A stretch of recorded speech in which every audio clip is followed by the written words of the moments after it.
You were moved.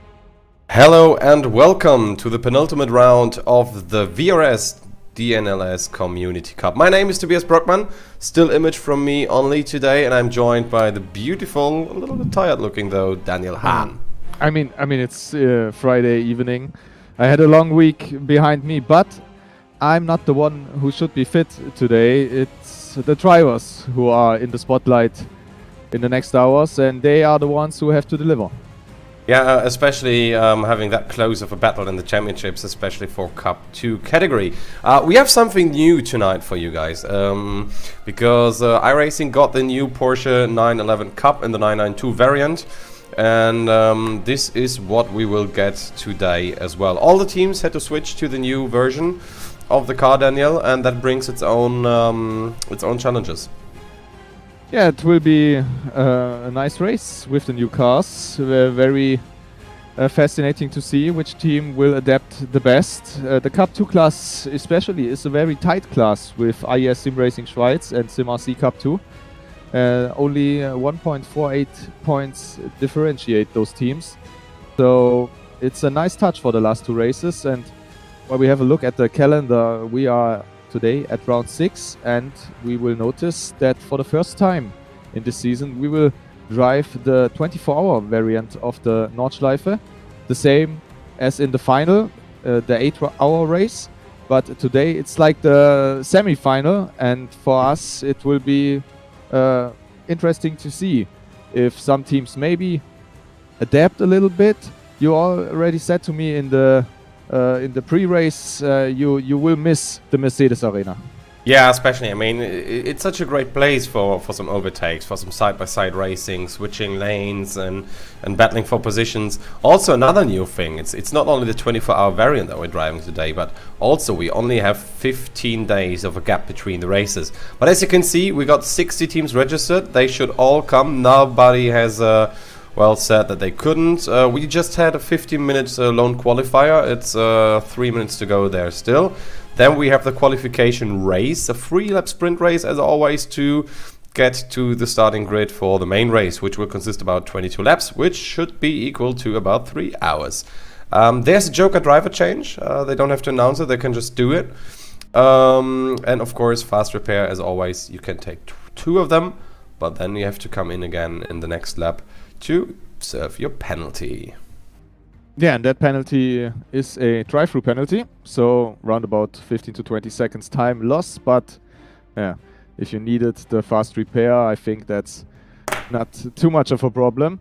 21 degrees, only the track temperature, so it's quite cold, maybe a little bit too cold for my taste. The drivers, especially in the midfield, where you can't go flat out in the first lap, they will look after the temperature very much, because the tires, they won't reach their optimum very quickly. So the first kilometers probably will be a little bit slippery.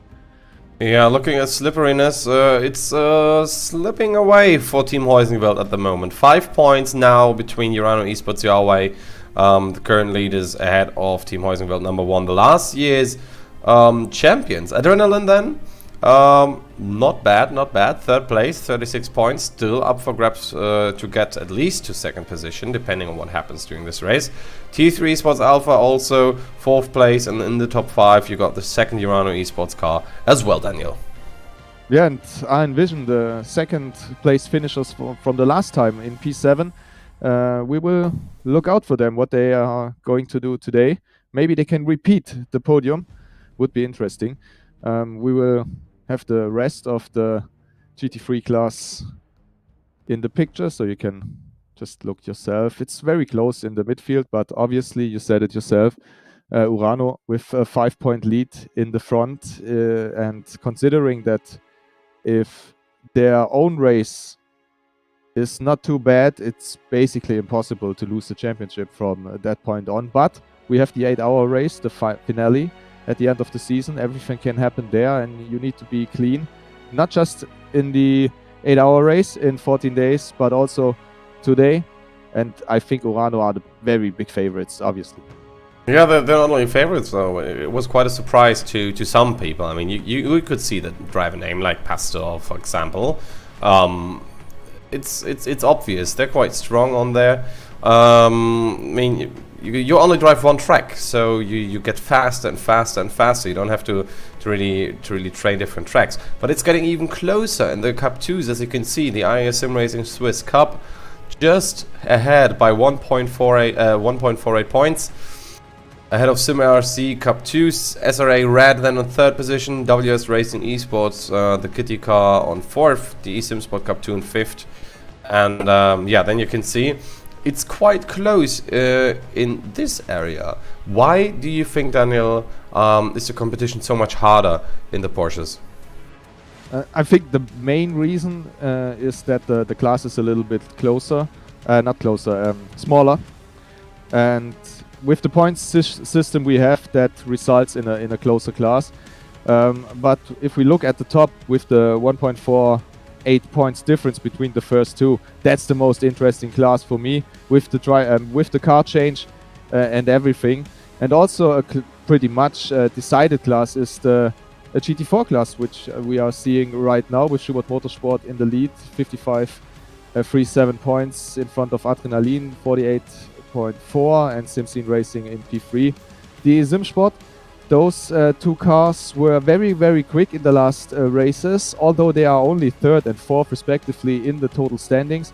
They basically overtook the first two in terms of raw speed. Let's see if they can switch back today.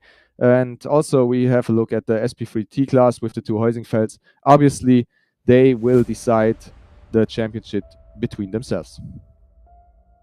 Yeah, I think that's quite obvious. I think there will be team orders at some point. So let's look at our grid for the quali race then. Urano, front row lockout at the moment, ahead of Team Heusinkfeld, T3 Esports Alpha in 4th, 5 Sim Motorsport Blue in 5th, Progressive Sim Racing Bravo in 6th, ILW's 5 Sim Purple in 7th position, and 3.4 seconds behind Adrenaline E Motorsport number 1 in 8th. Yeah, very big victory in the qualifying for Urano, locking out the front row, putting Team Heusinkfeld in the second.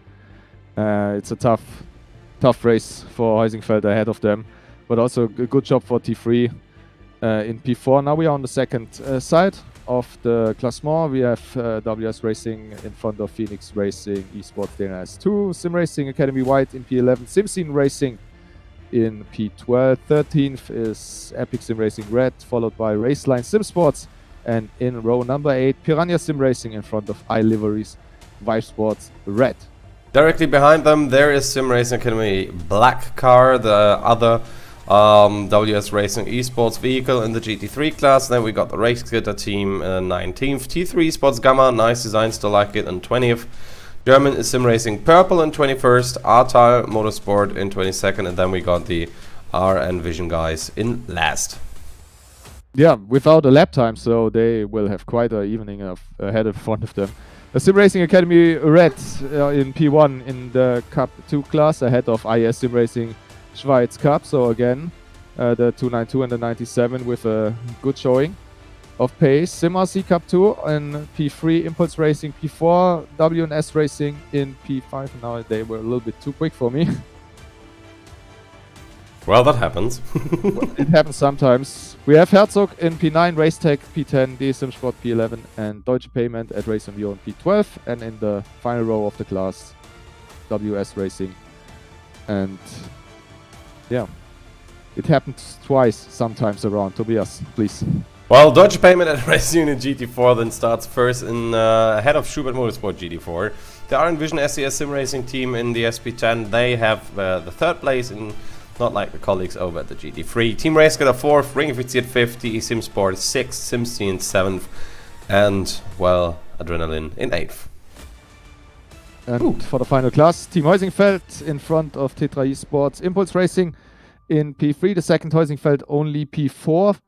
But they will have the 3 laps in the qualifying race to fix that. VS Racing in front of GT Temple, Racetech Performance Green, and German Sim Racing Blue. And Tobias, I have to ask you, my timing tool isn't showing me anything, so I... Yeah, that's fine. That's fine. It's 40 seconds till we get going. Yeah, do you have the same or do you see numbers? No, I don't see any numbers. Okay, so that's not my problem then. Not my problem. It's not my problem to fix, so to say. Okay, but we should have numbers back for the race. Interesting qualifying. I think we saw the favorites basically in front, especially Urano with the front row lockout. A little bit of a bad showing from one of the SP3 Heusinkfelds, but Yeah. like I said, they have 3 laps time to at least fix it in the qualifying, so they go head to head in the race again. And also in the Cup 2 class, it was basically the same again. We had IS Sim Racing, Sim RC, 2 cars who are really up the ante in the last races, and it looks like they can repeat it today. No, well, on the back, some Porsches were a little bit too, well, how to say... Well, they wanted to get going, but nobody was yet. So it looks like we don't have live timing yet, and we probably won't get any. That's new. It's an interesting challenge for us. Yeah, let's do it let's do it the old school way. Let's Yeah. look out of the window and look what cars we see. We got the numbers on there. We see somewhat in a what range. I mean, it's not too far different from the real VLN where you don't see anything for like a lap, and then you see, oh, he's past him now. I mean, we will have the overlays in the live stream to get us the information. Hopefully, yes. That would be quite bad. But also not only for us, but also for the viewers. I think they are very much interested in them. That shouldn't be a problem. I mean, we have the remaining time, which shows us now the lap counter, basically. That's working, so let's concentrate on the racing. Urano in front.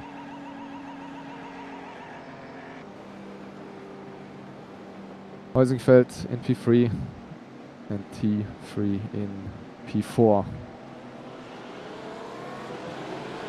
And the race is on. Good start from the first Urano. But the second one didn't get the message. There we go, live timing. Live timing is back. Andre Melchers in the second Urano under pressure from Jan Senkowski, who tries going around the outside in the Heusinkfeld Porsche, and the Urano is losing control. Melchers is losing a lot of positions. And for Daniel Pastor in the number 19 Urano, his teammate is gone. Alright, so let's have a look then. Urano, Huawei, they are gone by a second. There goes the Gitti car, WS Racing Esports, if I've seen that correctly. That's the second car with Jan Neusses in there. Well, not as a good start for Urano Esports as they wish, but at least the Huawei car, the car that is leading in the championship, is up and away. So it's rather the rear gunner that got hit in that matter. It's not even 10 minutes ago I said the track might be a little bit slippery in the first phase of the race, and yeah, there was the attack around the outside of the Porsche, but obviously then you have to drive and tight the line. You don't have the traction on the back, and then mistakes happen in the next car. Artal, I think it was. That looked like Artal Motorsport. I mean, he went out all on its own, I think. I think that was the T3 Lamborghini. You sure? Oh yeah, that's true. That could be. Alright, on the lower right of your screen, as the GT3s enter the Nordschleife with Urano almost touching the wall, you see your new Cup cars approaching the start area. Another car spun around. So the interesting fact with these new Porsches is at least they feel wider. Not certainly sure if they are. I think they are, but they definitely feel wider. So that's going to be interesting on the track. How much space they actually have to overtake.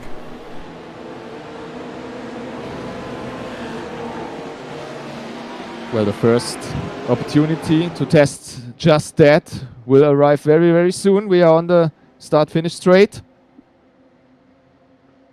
Shortly, Dennis Aras Fabri will open the race. Simon Amos besides him. Sim Racing Academy Red versus IS Sim Racing Schweiz. That's the competition into the first corner, but it seems like Ars Fabri with a very well timed opening.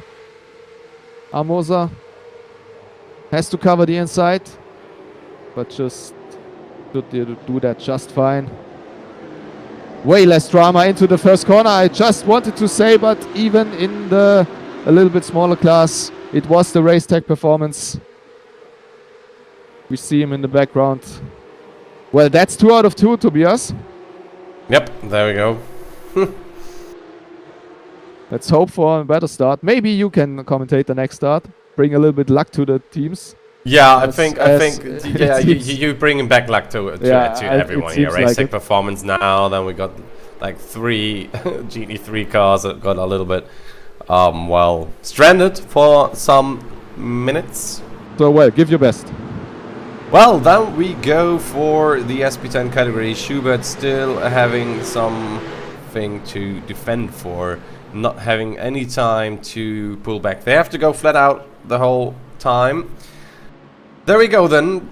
The SP10 and the SP3T starting together. The smallest class we have. Schubert only in 2nd place after the green light.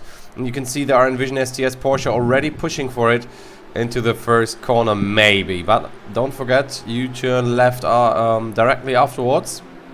So not much time to get up to speed and try some switchback maneuvers. Track position is key. They got it in this time. So they are safe for now. No errors from anyone yet. Even the SP3T made it around. Well, maybe it's just a thing about luck, but I can tell you that someone just towed, and that's the Envision STS Sim Racing GT3 that went into the pits via the Vanguard Club. It's not the biggest damage race-wise for them. They started last without a valid qualifying time, so let's remember those 3 laps we are seeing right now. They are basically the sprint qualifying, so to say, as Formula 1 introduced this year. And we are looking for the pole setter in this race if you want to be accurate. So it doesn't really change their starting position for the real race, but obviously the hope of improving that starting positions during these 3 laps is gone. And with a 2nd place last time around, I'm sure they had big hopes for today.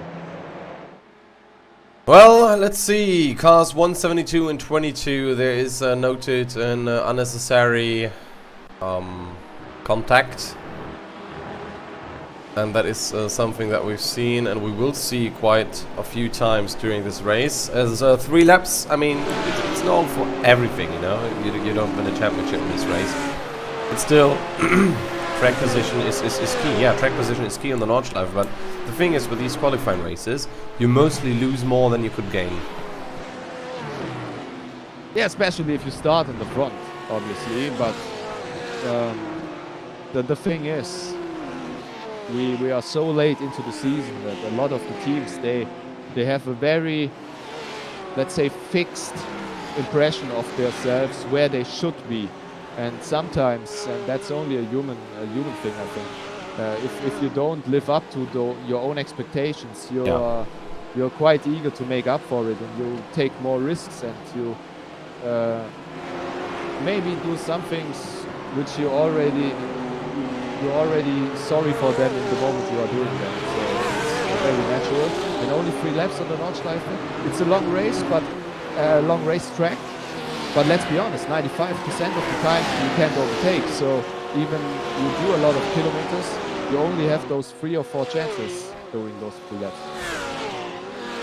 Yeah, I mean, you don't have many spaces to overtake on the Nordschleife, that's for sure.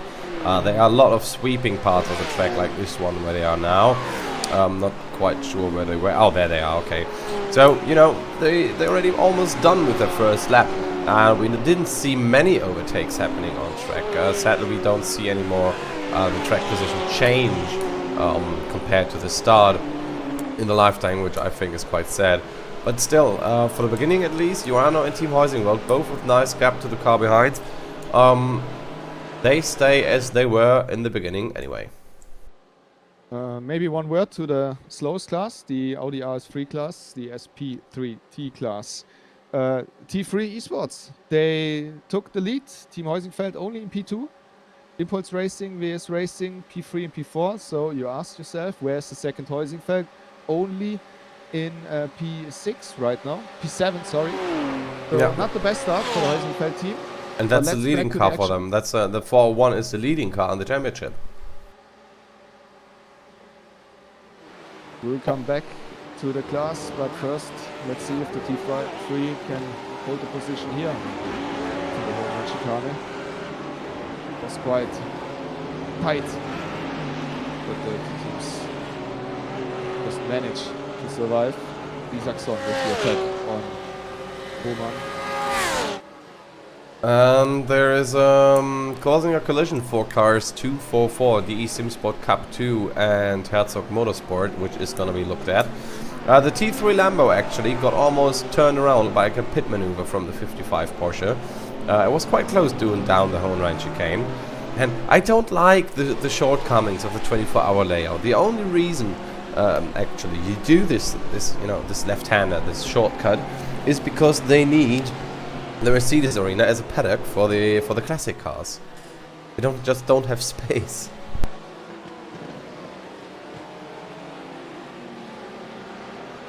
Well, it's maybe time for expansion then.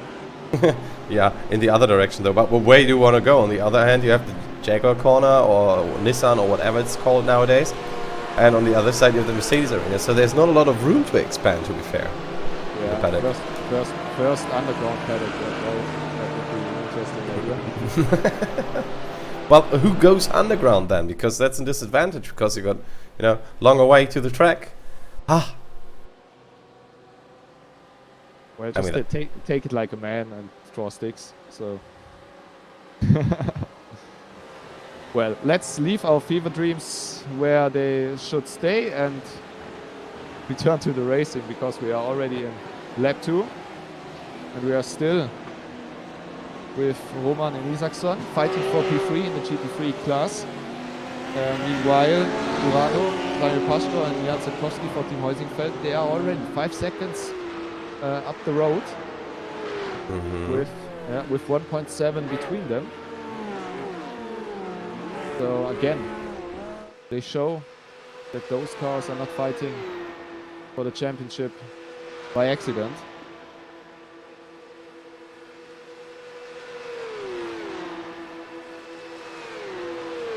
But let's see, is there anybody who can improve their position for the main race?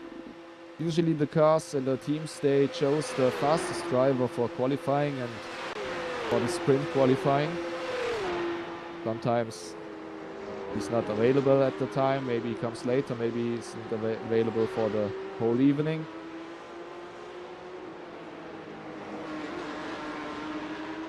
Because it's quite important to get a good start into a long race. You don't lose too much time in the midfield where you don't belong. Yeah. I like the new graphics, by the way, showing us the battle for the positions. Yeah, that's very nice, and we have a nice battle here between Sim Racing Academy Red, IS Sim Racing Schweiz. Like I said, the strongest teams in the last weeks, and I repeat myself with enjoyment there, because it's a very fascinating fact. Because Tobias, let's be honest, how often does it really happening that a team or two teams just improve themselves so much and improve the race results that you can't just imagine why aren't those teams in the championship hunt? Well, that's an interesting fact. I think it's consistency. Things like, for example, what Impulse Racing did here. Just a little bit on the grass and the cars turn around. I mean, you can drive 21 laps totally perfect, but if you mess it up in just one, well, you give it away. Another team who could give it away is Schubert Motorsport, GT4 category. They are hunted by Iron Vision right now at the moment, but their target should be just get good race results. They have a very comfortable points advantage in the drivers in the team championship. So even if they lose the position right now, and the RN Vision looks fast today, let's be honest. Yeah. It's not a big problem as long as they are in the top 3, maybe a little bit further up, maybe second or even first. Nobody has the points clearance to catch them in the final 2 races. So they're doing everything right, but as you said, one small mistake can ruin everything. Yes. And let's look at the RN Vision. Yeah, we've seen it a lot of times, but RN Vision, I don't know if they got hydraulic brakes or something. I was able to try some last weekend. It's quite fascinating how different you drive actually when you switch from your classic even load cell brakes to hydraulic ones. And that makes the difference then in the end on track as well, because you've got so much more confidence in how your car behaves. And don't forget, it's the 6th event this year. It's the 6th event with this car, so you got quite a lot of time to understand how your car behaves on track and to, well, get your setup right, because you got so many races on this track in a season. You don't switch the tracks like other race series do, for example. So you can concentrate on performing better and better, and you got the direct comparison in the next race as well. Yeah, currently leading the class is the car of Deutsche Payment and Race Union. And if I'm not mistaken, they are a newcomer, debutant in this race. No outing so far in the GT4 category.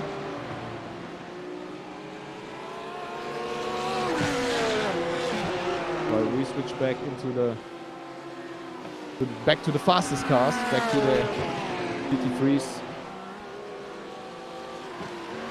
or the SP9, however you like to name the class. And we are still with Hohmann and with Isaacson, and behind them Progressive Sim Racing and Eileveries, Ost and Schäfer,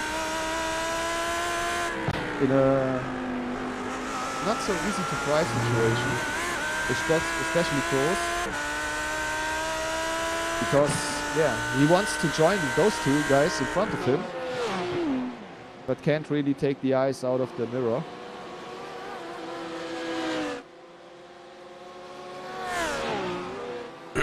Yeah, I mean, the cameras we have are quite nice. Got a close fight. At least we now finally see who's actually always in the car at all times. Currently in this fight from P3 to P6, which is kind of separating now, T3 and 5-star. They're almost getting away from those 2 cars behind, Groß and Schäfer. So Isaacson wanted to overtake into the Hohenrhein chicane in the first lap. Let's see if he tries it again in the second lap. Well, we'll see. Maybe it's enough here. I mean, it's 2 different cars. The Porsche is a little bit underpowered in the GT3, as we all know. That's a nice length of difference. As the distance to the next car, so he gets a lot of slipstream right up until the end. Yeah, that could be a close one. Let's see if he dares to do it. No defensive maneuver from T3, but no offensive one from 5-star either. Yeah, he's lifting. He's just trying to coast along, not forcing the issue. Just try to give your opponent something to worry about, because then they start doing mistakes and probably throw it away themselves. You can see the line wasn't as perfect from the Lamborghini as it was from the Porsche going into that right-hander. Now on another straight, there might be another chance, because this is a moment where you could switch back as an opponent. If you just got overtaken and you're close enough, you can easily take the position back down to on the run to turn 1. I think he was setting up for turn 1, but the Lamborghini didn't miss the chicane, so no chances there. There is a big mistake.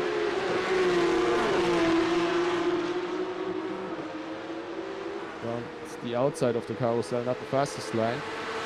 But what I was trying to say is that Isaacson, he really needs to improvise now, because on the straight it doesn't look good, and it's the final lap. Maybe he just needs to accept the 4th position for now and try again in the maiden race.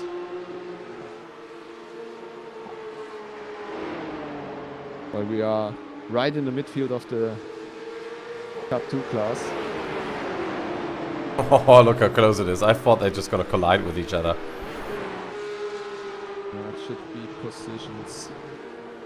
Awesome Beauty in Beast. I didn't notice actually the new BMW commercial on the side. Did you see that? Wasn't looking right. Those are P4 and following. So right outside the podium positions.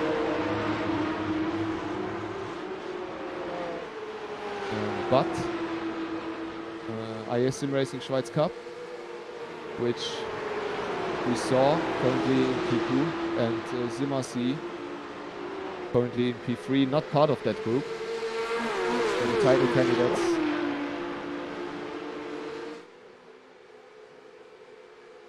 Not under pressure. Well, there is an investigation for reckless driving again between the Porsche drivers. Well, who would have guessed? They are very close to each other, not only here but also further back. As we go a little bit above the circuit, oh, slight mistake there, which will cost him greatly, and also the driver behind, because he can't just speed up again, and there is now a gap forming between those. Yeah, Hartranf was the one who had the mistake, and it is merely Mark Wolf behind him. He suffered with him, but it should be the Sim Sport, the blue and green car, who has to look behind. MS Knitschau. And in the front, T3 Esports Beta now past Prodina E-Racing. Oh, not yet done, not yet done. He has the inside. Should be able to make it stick, and he does it. We are 3 wide here. Someone has to yield. No, someone has to yield. He doesn't yield, and there we go. And he's in the wall, flipping over and over and over again, and that's it for any chances for the eSIM Sport Cup 2 here. He could have just no, it wasn't him. It was the guy on the right side that could have lifted through that situation, not forcing the free wide, because he was further back. He could easily see that they're free wide. They all have their spotters running. So in my opinion, that is avoidable contact what had just happened. I mean, even 2 cars side by side are something else in this chicane. So, if you see 3 cars, and as you said, that's not gonna work. Somebody has to yield. They didn't, and then it's just a lottery. Who's the one who has to pay for it? Could be anybody, really.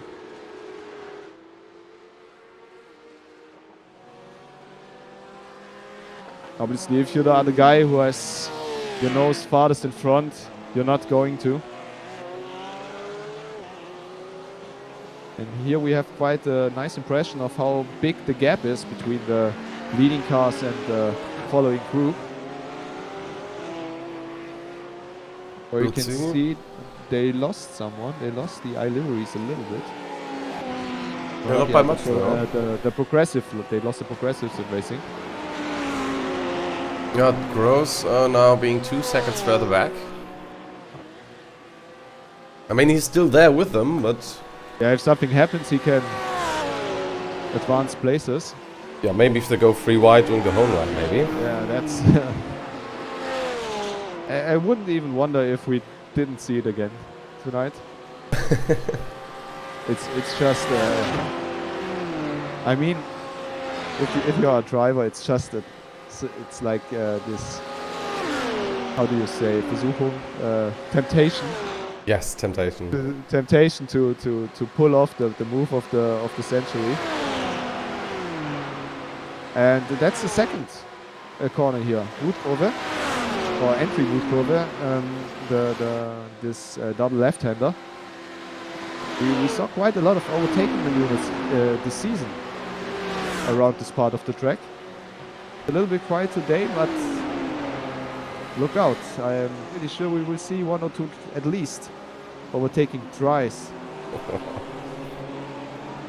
mean, it has to happen eventually, but I think adrenaline will make the move. I'm not sure if Urano seems to be lifting a little bit or having issues, but look at the traffic now here, side by side. That's the second run. Yeah, I know. The 7th place, the Heineken Media, who had the issues in the beginning. I mean, we see some beaten up cars though. Even in P18, they are going for it because, you know, if you're 18, you can as well just lose it, and it's not that bad. You're just like 5 places further back. But so you can risk some more, you know. If you're in the front, you can't afford to risk too much. But if you're in the back of your grid anyway, you can make up one row or another without risking too much.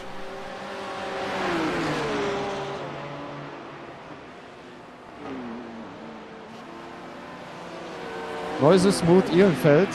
That's the names of the three guys here. Battling for P18th. And about third to a half of the lap left. And obviously, Göttinger Höhe with the prime place to do so. Since it is the last lap of this qualifying sprint race, I'm pretty sure we will see quite a few attempts being started into the last braking point of the sprint.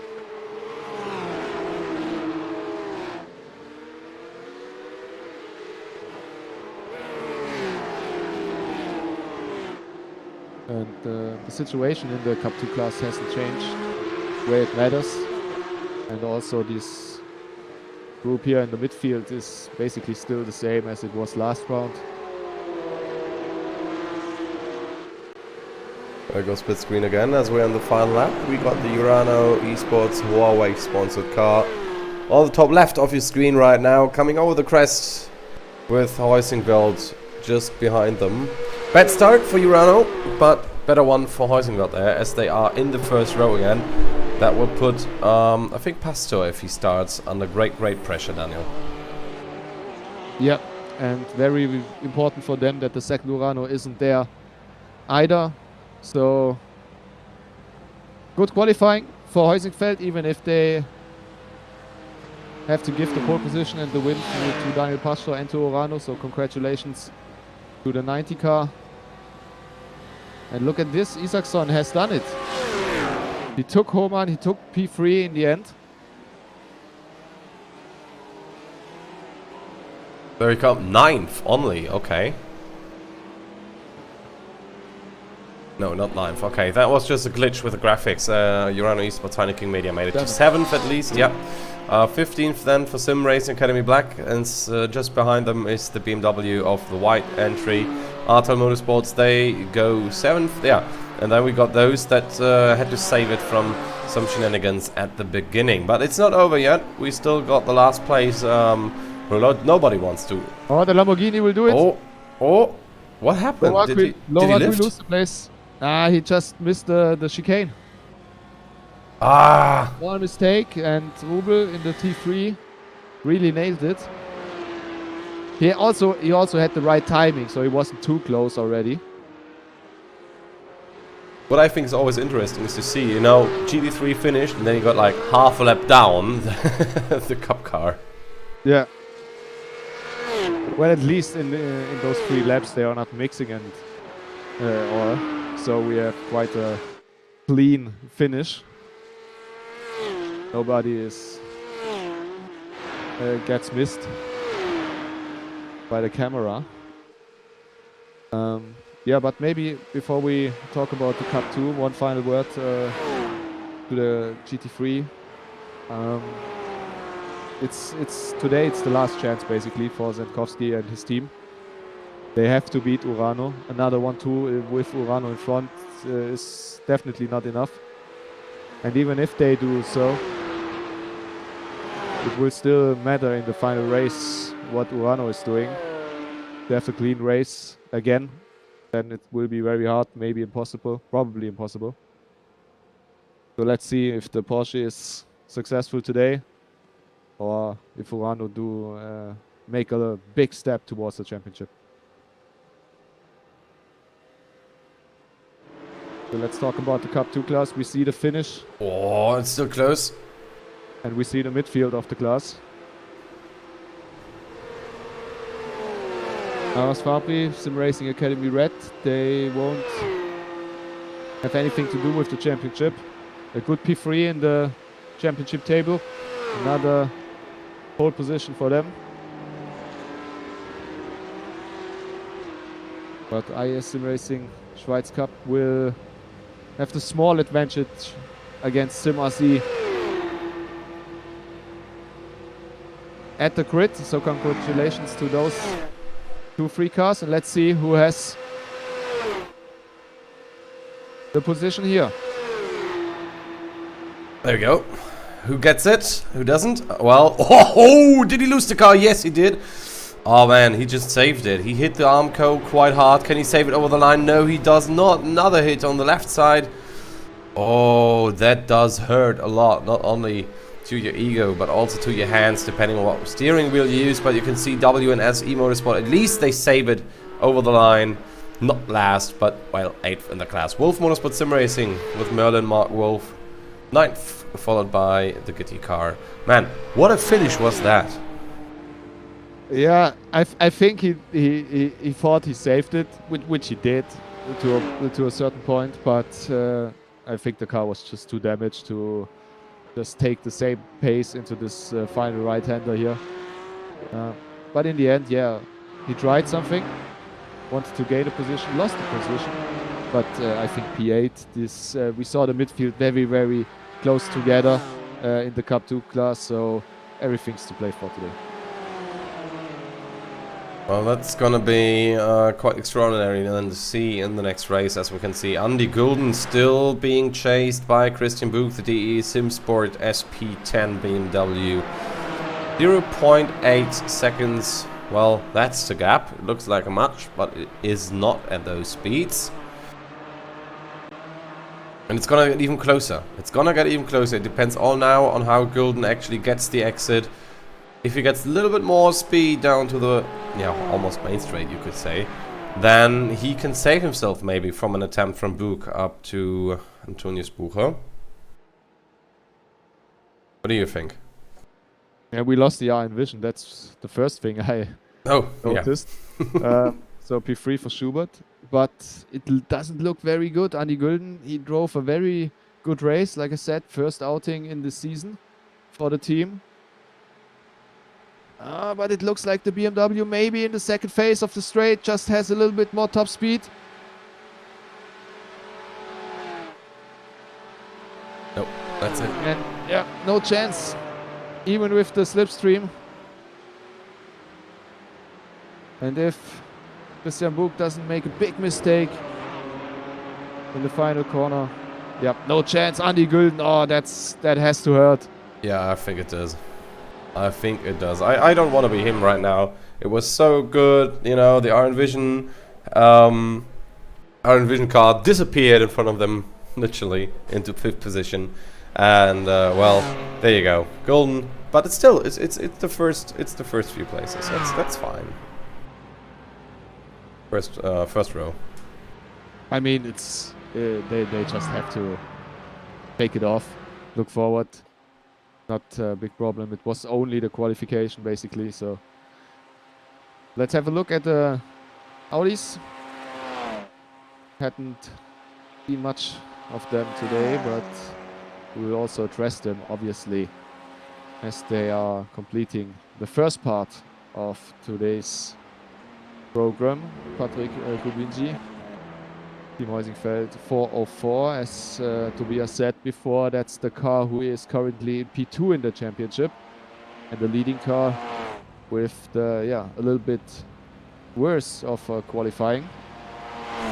Impulse Racing in P2, behind them T3 Esports, and the second Heusingfeld, we see them there in the back, in the very back, in P5 Sven Glatzel. So quite a big advantage for the 404. And it's not even a point between them in the championship. While we see Marco Poyer and Jonas Hartmann finishing the race. Tobias, maybe let's just talk a little bit about this very interesting point system for a moment, because you don't just win a race and you get X amount of points. It changes a little bit from race to race.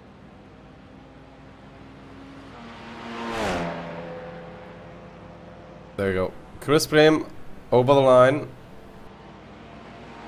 Okay, I think I just caught him on the wrong foot there. No problem. I will address it later again, but let's just... Sorry. No problem. It happens. It happens. Yeah, just got the message from our producer that we will go into 4 minutes of breaks, and there we go. Are you spending a lot of time looking for setups and struggling for faster lap times? Are you tired of searching online for answers?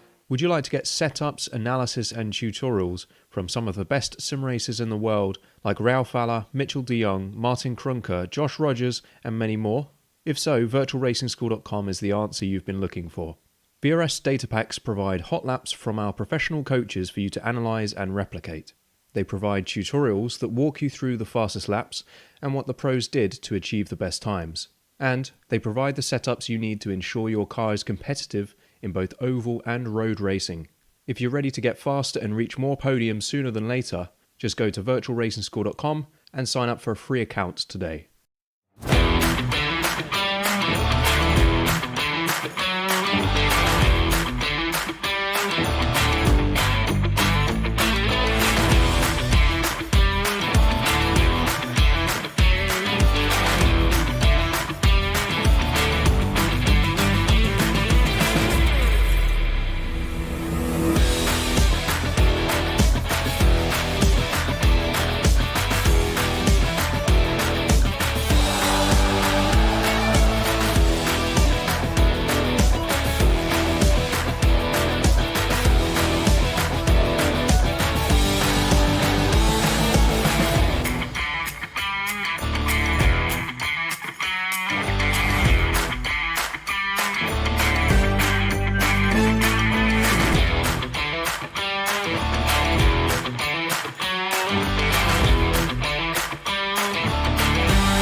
Virtual.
You were moved.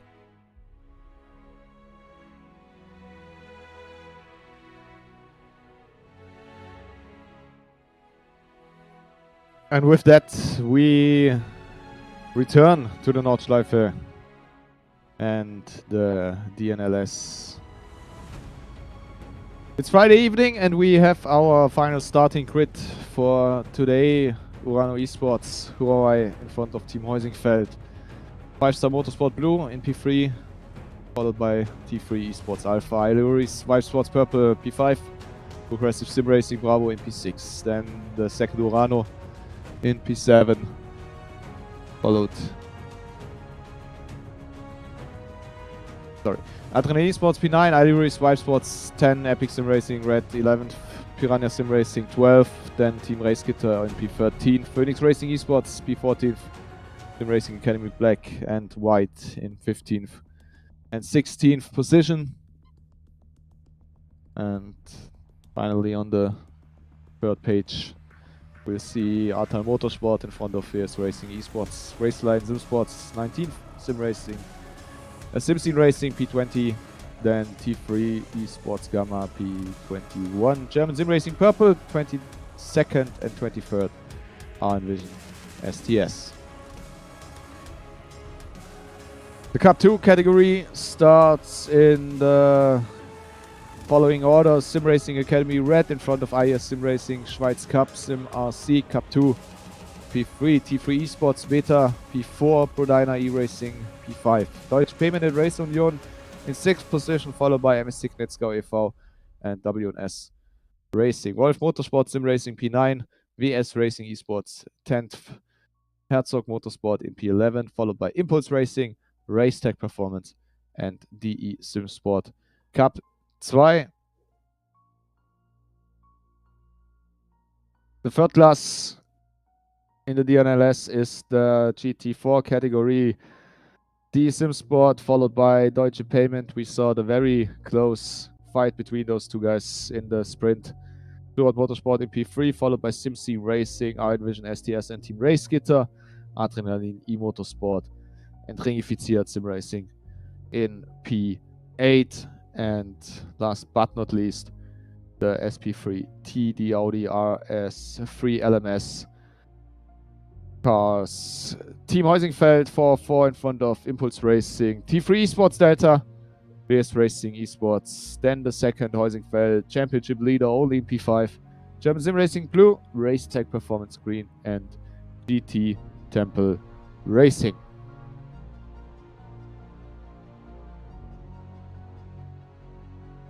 Yeah, and last but not least, Sim Projects Racing Team in P9 in the SP3T class. Well, that's the starting grid. And we will have 22 laps ahead of us. And maybe again a quick check-up of the weather conditions. The most important number right now, well, either the 21 Celsius or the 69 Fahrenheit, depends on what you prefer. That's the track temperature, so it's a very cold track. And I already said in the qualification that might lead to a very slippery race start, and we saw the Urano having problems. I wouldn't say necessarily that that's the only reason that caused his spin, but it surely had something to do with it. If we had like 35 or 30 degrees, somewhere around that, a nice hot track, he might have a little bit more traction out of turn 1 and he might not have spun, but that's all ifs, when and buts. Tobias, we are looking forward to what actually happens. Yeah, somewhat does not happen. The R-Envision, the issue that they had with their car, why they didn't qualify, was the reason that they had a blackout, like an actual electric one. So they didn't really start and qualify, and they probably will not start this race whatsoever, which would be our first technical defect of the day before the race even started. They're currently in P7 in the championship rankings, obviously with no ambitions to win the championship at this point of the season, but they had a good showing last time around. I think Maximilian Dehn, not Maximilian Dehn, Beliziotis Dehn is driving in the GT4. Very good driver, very good speed. It would be interesting to see where he could stack up today, but I think we have the championship battle, we have Urano, Huawei, we have Team Heusingfeld, and what can you wish more for? The first two cars in a pretty close championship in P1 and P2. Yeah, the championship can be decided more or less in the first corner if everything goes wrong, so that's a factor. Absolutely. And, well, you don't win races or championships in the first corner. That's what they say, but essentially you could, depending on what happens. If they do a Thunderlander, then that might work. So, let's see then, as our SP9 approach. Well, somebody else has had to do a Thunderlander to really... Yeah. To really repeat that. But let's hope for something else. Obviously, it's not the final race today, so even if something like that would happen... Well, I mean, yeah, you would need a DNF in the next race for Urano, for example, if Huizenveld got taken out, we're getting 15 points. But, you know, I'm saying they get taken out. They're not throwing it away on their own attack. Well, then it's an 8-hour race. In 8 hours, I think there's a higher chance something technically could go wrong, just by the time. But as it happens, and it works very well, Tobias, please lead our drivers into the race. Well, they lead themselves over the line now, and you got the Urano Heineken Media, of course, a great start thanks to the commands told by Huawei. They're already in the second position right now. They just skipped everyone. I'm not sure if the race control is going to like that, because they definitely got a command from the sister car. But you see Huizenveld is having none of it, trying it on the inside here, giving them as little space as they can, just as much as they really need to stay on track. In the back, I could see someone almost going off, but that was close enough. Still Huizenveld in front, defending from the 91 car, doing great into the Mühlenbach. Oh, and there's one. There's one really off. But very important for Huizenveld, for Jan Senkowski to regain the second position before the race settles. And that should be Team Race Gitter. Grabowski with that very extravagant spin. And here we see the Piranha gaining a position. Yep, there they go. Oh, by the way, on the lower right, Daniel, there is your group of the Cup 2 Porsches. So I should try again. Yeah, let's try again. Try again your luck. I mean, it worked for me, only one car spun. Let's see what you can do with the Cup 2. Let's see what they can do. Obviously, Sim Racing Academy Red, IS Sim Racing Schweiz Cup. Those two guys are in front, Aras Fabri and Amoser. And then is Aras Fabri full frame and at the right moment accelerating out. Usually the leading car shouldn't have any trouble into turn 1, but it's maybe Amoser who has to defend. He's right there on the inside against Hermann for Simmerseed Cup 2. There's those the two cars fighting for the championship, and in the background someone has gone off. Deutsche Payment at Race Union. Is it really them? Yes. Well, that worked. Well, after very, very...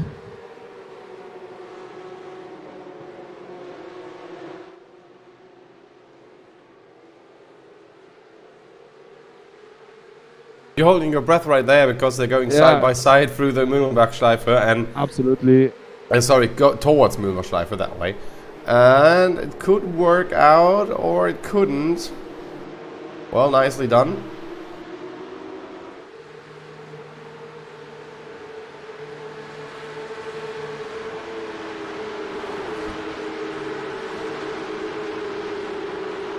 Yeah, tough start here in the Cup 2 class. By the way, I think there might be... Oh, there's another car standing on the side of the track, and I'm not sure if they hit. And there is T3 Porsche. Is it the T3? Yeah, that's a T3 livery. And that was the Wolf. Merlin Mark Wolf himself, who spun around at the exit of the Schumacher S. Wow, the SP10 almost coming to a stop before they go over the line. And there might have been an early start for the Urano. We'll see, because the green flag wasn't there yet. Let's see, race control will figure that out. But let's look what Schubert can do. Late on the brakes there. Not late enough as it seems, since the next BMW is already literally around the corner. On the outside getting a little bit more speed. Next one is a left-hander as well. But they're nice and clear ahead. Yeah, quick left-hander. No chance to really stick it out the inside. Especially with this long race ahead of them. You don't really want to get into any trouble in the first few corners. Wasn't too successful, to be honest. A lot of cars already we saw in problems. And now the Schubert is losing the position. Simsin Racing with the overtaking maneuver.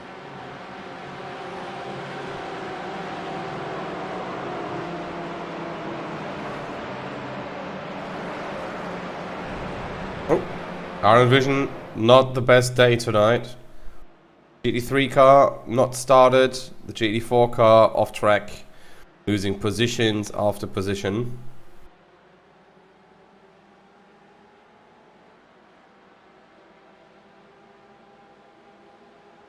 That's not the way you want to start a 3-hour race.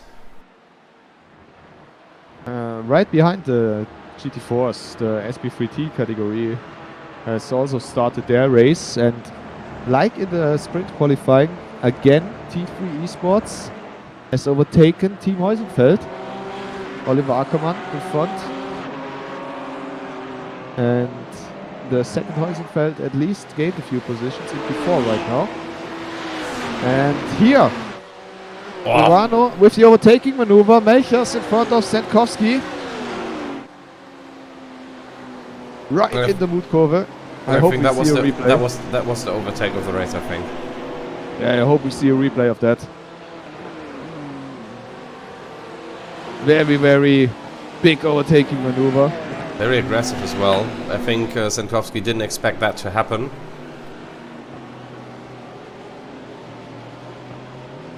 So let's talk about the strategy of Urano, the starting strategy with the basically, you have the leading car and you call in team speed, 3 to 1 go, and obviously since everybody has to react to something, they don't know when it will happen. Their reaction time will be a lot slower. Where you basically, if you call it out, 3 to 1 go, you don't really have a reaction time. You can time it. We saw that last race from the Urano team. We saw this race, Tobias. It's a very tasty thing. That's not without controversy. Well, yeah, that's gonna be interesting in the long run if race control even looks at it, but you can expect some reports to go in from other teams. That's what I suspect, at least. I mean, we can have a look at I think reports that have gone in. Let's see, protest form and fast repair. There we go. Overview race control. Let's see what they are looking at right now. So, I don't think they have anything with that. Nope, not yet. Already. Not yet, I guess. Not The yet. thing is, you can easily argue in terms of Urano that if it's not forbidden in the rules, then it's Well, allowed. it might have been an early start though. Oh, and there's someone big off. There was contact between those two cars, the red and grey one, and then someone got sent to the outside of the track into the Armco on this very narrow part of the track. And look at the car. It's total. Oh yeah, the steering is broken. That's a little also right there. They had a good sprint. I think they went from P5 into the main race. Obviously, big aspirations today and shattered in the first lap. It's a tough pill to swallow right now. Do you continue? Do you really? Do you continue in the spirit of racing and all that stuff? You still got the fast repair, so you should at least try to make it back to the pits. But nonetheless, your motivation will get a big hit. Yeah, definitely. It's like a GBU 12 just hitting your motivation. Dennis Aras Fabri still leading the race as he has done for the majority of the evening. First the sprint, now the main race. But he's a little bit more under pressure, it seems, this time around. Especially by Simon Amosa. But also, obviously, Hermann here in the black and yellow Sim RC Cup 2. He has to follow. The target is Amosa. Yep. And even if he doesn't win the race, if Aras Fabri wins the race, that doesn't really matter because Sim Racing Academy is out of the championship hunt. Unless both of those cars, like DNF, both racers. That's very unlikely. And I think we have a new leader in the GT3 category. GT4. Yeah, it looks like. And there now it's got noted avoidable contact between cars 180 and 79er, which are 180. Let me check.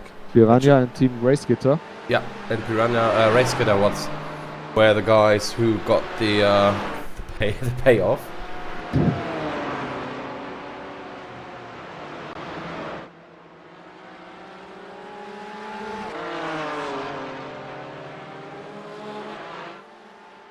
So, it's going better for Deutsche Payment in the SP10 category than it was in the Cup 2, because in Cup 2 they're only well, in the latter third.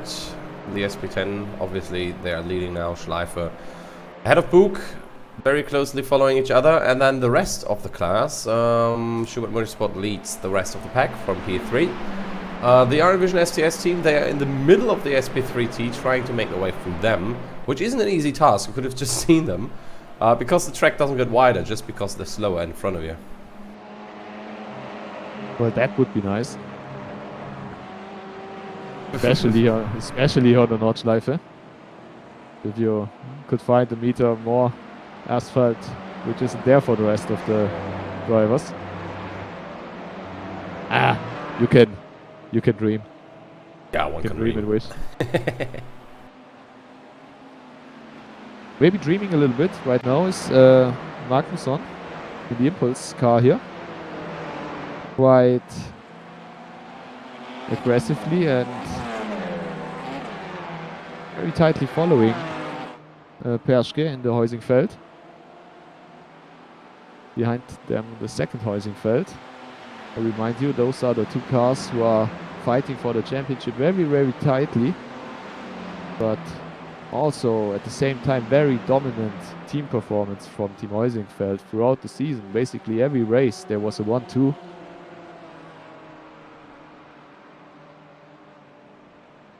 So maybe for the rest of the class, it's not a question for the championship. It might be those little moments, maybe overtaking them in the race or even holding them up for a little bit.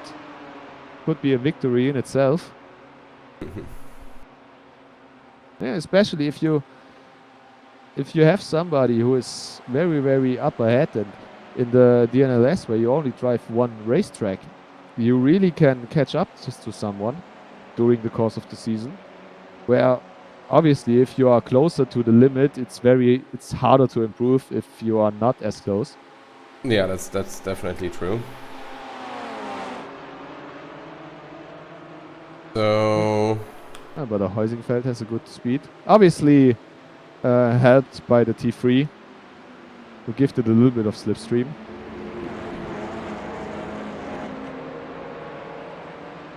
And behind them comes the R Division STS car. Yeah. Looks a little bit like the wolf among sheeps.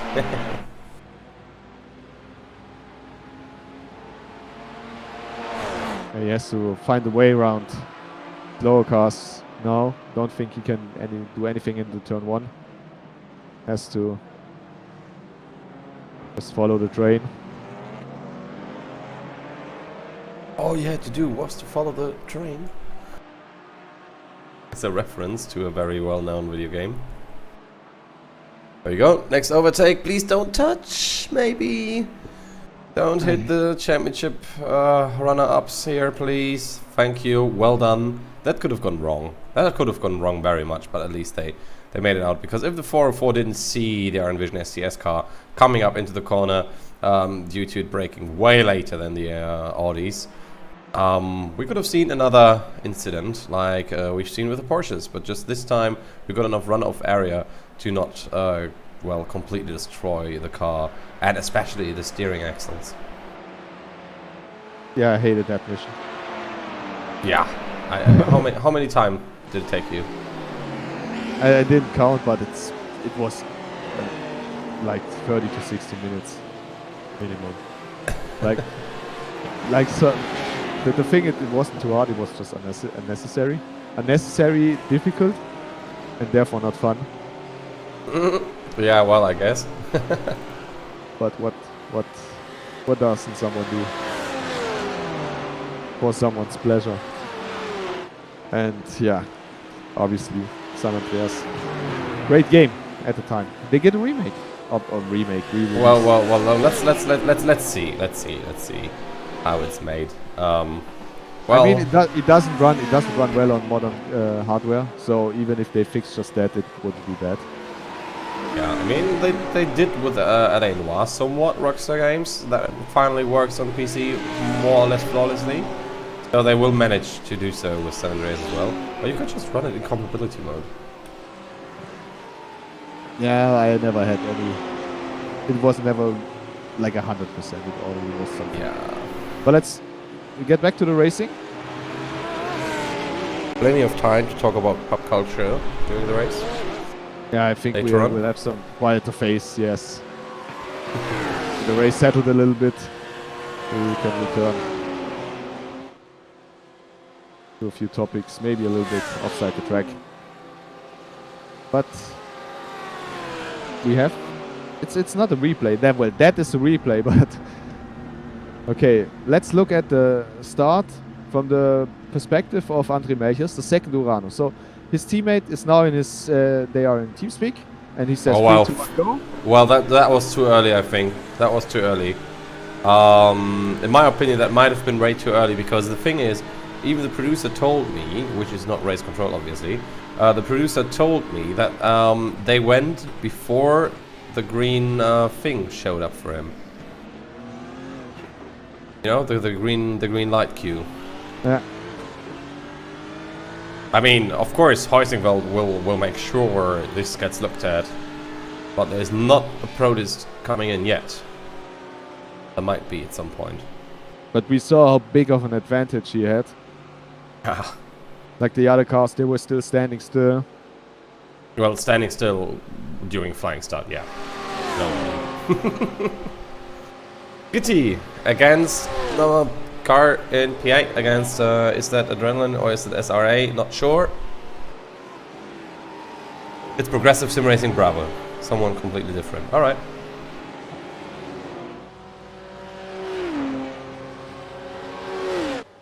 So let's see, Sankowski, Melchers. I think Jan is looking for a move here. Even though he doesn't find the entry. I think for Jan it's a very difficult phase right now. First of all, you have to start, you know the Urano trick. You know it's a little bit blah blah blah and you don't like it, and then you get overtaken with a brilliant maneuver into the Mutkurve, where there is no one to blame, and sometimes that's just what you need at this moment. So he needs to keep calm. Still a long race. The other Urano is not driving away with 10 seconds a lap, and I'm pretty sure he gets his chance. But obviously André Melchers in the 91 Urano, he has all the time right now. And he's also, he's especially he's taking the time because he can just, have it. They have another race between the Mercedes and the Lamborghini. Always very brave to just turn into a situation like that. It worked. You have to trust. You have to trust your competitor. The other competitor. Slow. A little bit of slow corner here. Maybe the opening. Lamborghini. Quite a quick car on the straights, but mistake wasn't big enough. Also, Vidal chicane. In the faster version, not the easiest place to overtake. And in the slower version, not the nicest corner to drive. So pick your poison. I think they did. And it worked out. So, just for your information, the RN Vision STS team, well, they're out. They didn't start. The Phoenix Racing Esports DNLS 2 team, they were... Well, they're still towing, or at least in the pit for 7 minutes and 25, which looks like towing for me. They completed one lap. No, they went into the pits. They completed exactly one lap, so that's interesting. There we go, by the way, on board with Mr. Sankowski. Well, he looks very concentrated. Sometimes looking at the lower right, which might be some strategy things that he's looking at. or another monitor. We never know. I think most of the time you just look at the deltas. Yeah. I think that's just the F3 screen, the relative screen. Yeah. It's so fascinating. It doesn't really matter. If you drive, let's be honest. If you drive behind someone in this timing frame, like half a second to a second, does it really matter if it's like 0.5 or 0.54 or 0.56? But for the driver, it's so important to just know, okay, this corner I have maybe a slight advantage, and in this corner here's a slight advantage. So maybe I can learn a little bit. Maybe I can copy the line a little bit or something, or the braking point. And I mean that's the thing with sim racers. Sim racers are so data hungry compared to real racers, and the same goes for sim racing viewers actually. Because if you don't show all the time any data and don't get live timing ready and up and steady, and you know, people get angry, and it's the same with drivers. If you don't have as much data as possible available to yourself, you know, the Andrei Rajkovic, for example, who also drives for Heusenwald. When he's driving in VR with his motion rig, he doesn't see anything. He doesn't have a relative screen, nothing. He says, well, I got a windscreen and 3 mirrors. What else do I need? I mean, I can see if someone is behind me or in front of me. You know what I mean?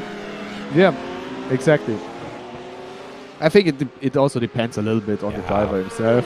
And in an endurance race, you can even ask your teammates, like, tell me every lap or every other lap. What's the gap? You know what I mean? Yeah.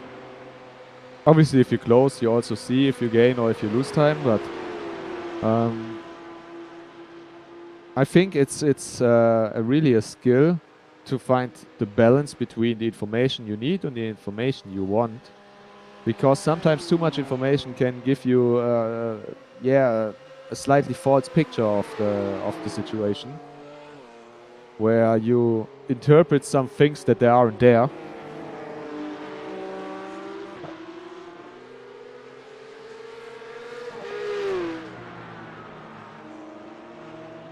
I think a good driver is only really interested in how does he compare to himself, like the lap before, the 2 laps before.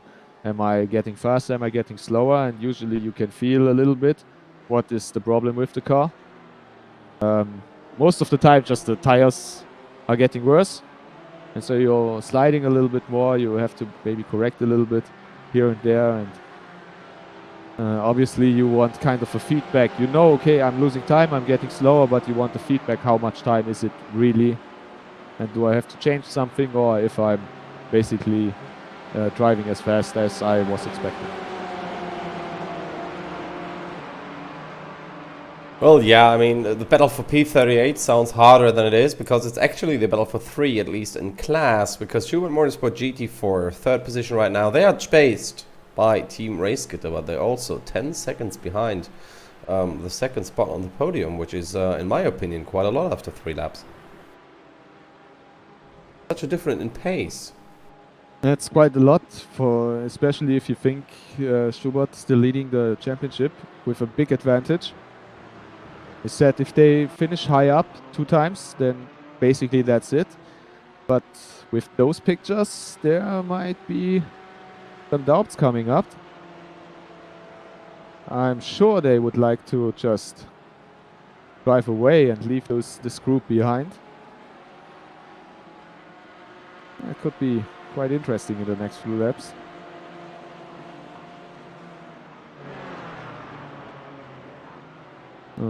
Let's just see. Where's Adrenalin? No, they are behind them. Yeah, they are in 5th position, so they're okay. Not that big of a drama. If it had been, if Adrenalin would be ahead of them, but they are in P5, so everything's alright. Deutsche Payment, Andy Gülden, we already said they are debuting today. Yeah. And the leading car right now, Christian Buchde, Simsport, they are 12 points behind. Never say never, but just this race, just this result wouldn't be enough. And look at this, how close have they come together again?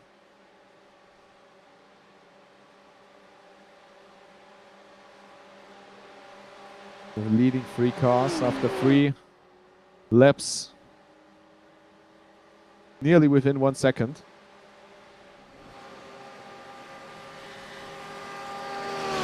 Oh, Isaacson loses a place. Oh, that happens quickly. Against Schäfer. Liveries. Seems like the Porsche is a little bit slow on the straight. First the difficulties in the sprint to overtake. Now he gets overtaken. Still a lot to go, but surely a thing to notice.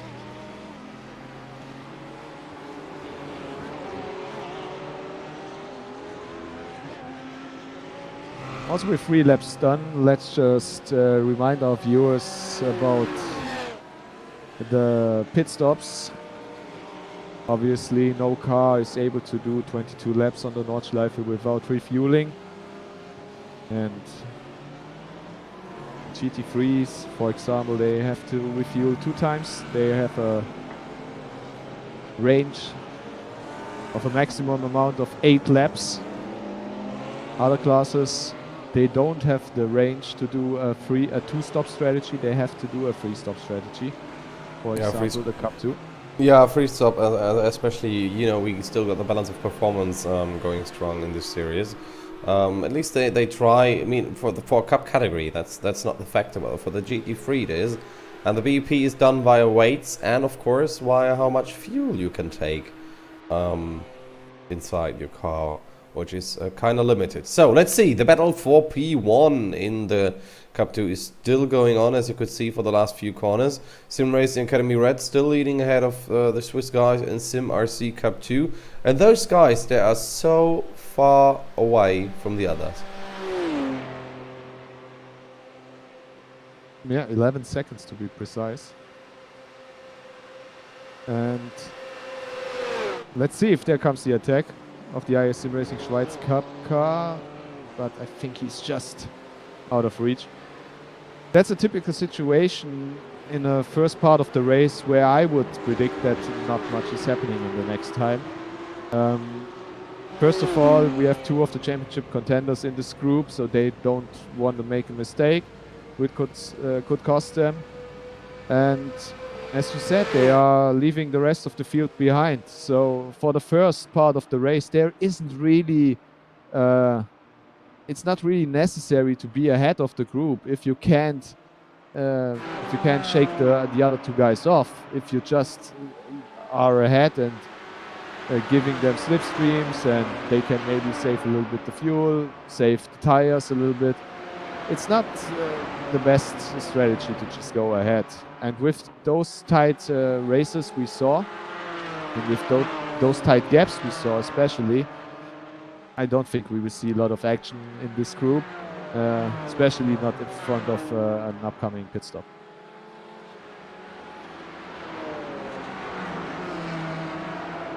Well, yeah, pit stops is gonna be interesting, as we see the first ones in about 2 to 4 laps time.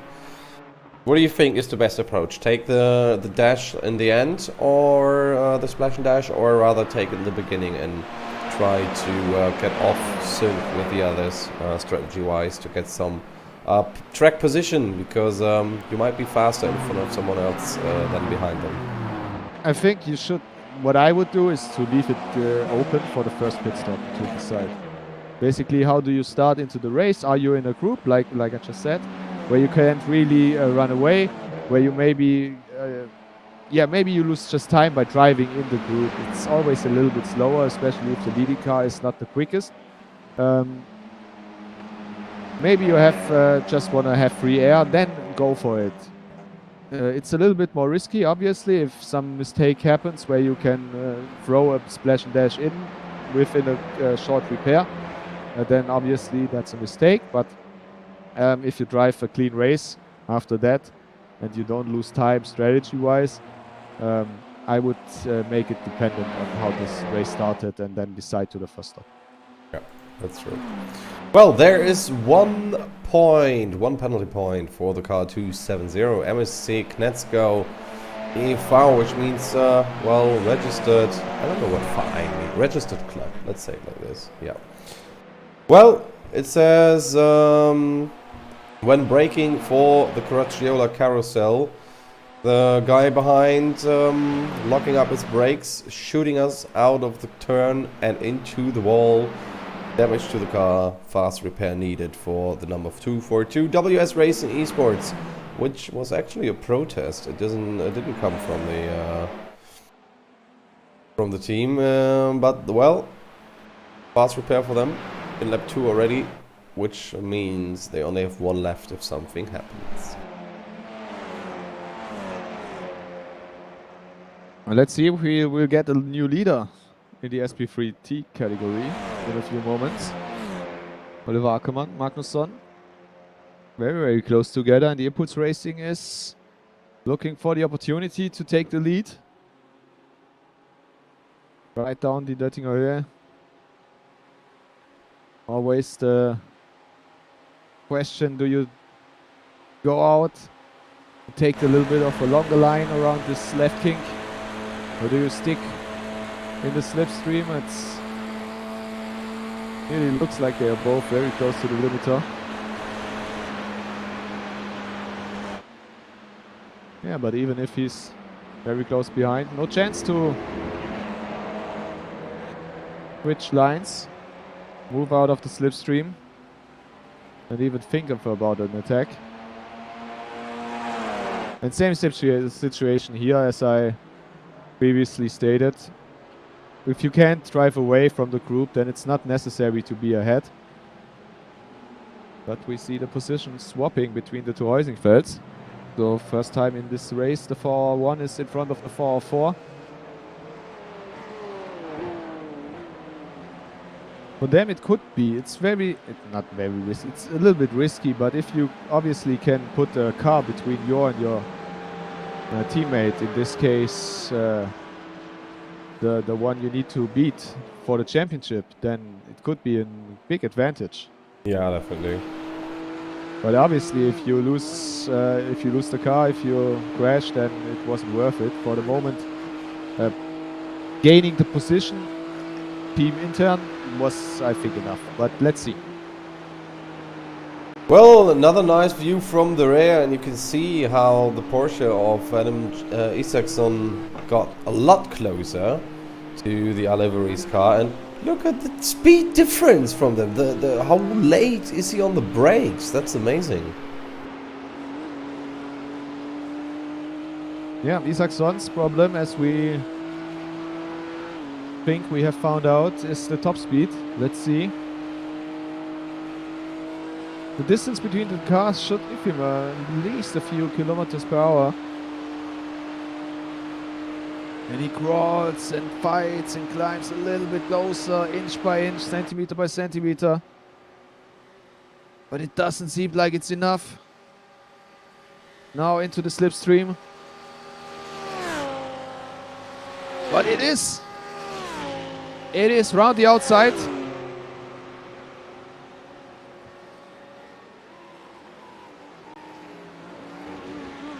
So maybe it isn't the top speed, the outright top speed.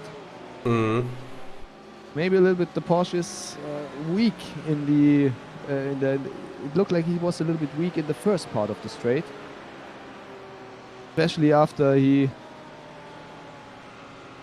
turned into the slipstream, out of the slipstream. I was expecting him to not be able to, but he was. Yeah, that's the thing with the top speed and the slipstream. It's always a little bit different. Obviously, you don't want it too early because you then basically have none at all if you have to go out of the slipstream too early. If you have it too late, then maybe you can't overtake at all. Unlike the VS racing here around the outside of the German sim racing.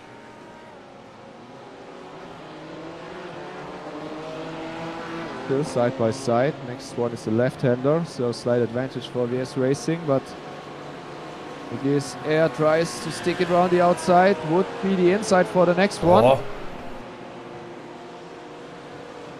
And still some part of the cars over legs. Next one is the Goodyear, former Dunlop corner. Well, and the goodie car is ahead for the moment. That should be it. But what a nice fight. What a nice battle. Weiss and Breuer, the two drivers. It was only for position 15 and 16, but it shows us that it doesn't really matter where you drive in the field. If your skill level is high or medium or low, you always have someone to test your skill against. And I think that's the most important thing for the racers. Obviously, not everybody is striving for the championships and for the victories.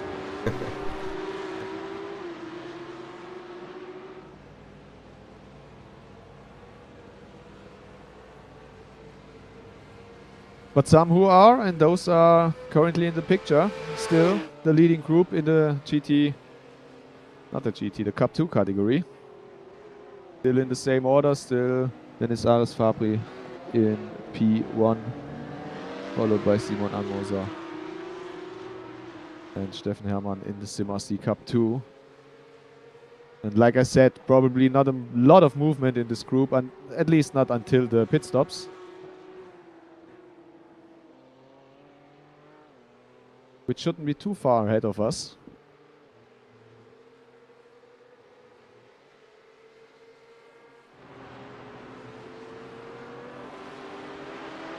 And well, Tobias, look at this, Schubert. They lost all the positions in this group. Yeah, the overall pace just isn't there at the moment. But you know, finish first, you have to finish first anyway, so there's still a chance. It's still not all over for a podium position in the penultimate race this season. And to be fair, it's well, it's not sad, but it's somewhat weird that we're almost done with the whole thing. 2 weeks. That's the last race on Saturday, so tomorrow in 14 days. And we started almost exactly 7 months ago in March. That was the first round, where Team Heusingwald won the race. That was a race where we thought Heusingwald will do it again, but then Urano came up and just took it from them. Yeah, they had quite a, not quite a, but a little bit of a slow start, Urano. Yeah, Maybe yeah, they that's need, true. yeah, they needed a race or two to really get settled into the competition. And we see the leading group of the SP3T class, and we see something has changed. T3 lost their leading position. Only P4 right now. Impulse Racing now in front of the two Heusenfelds.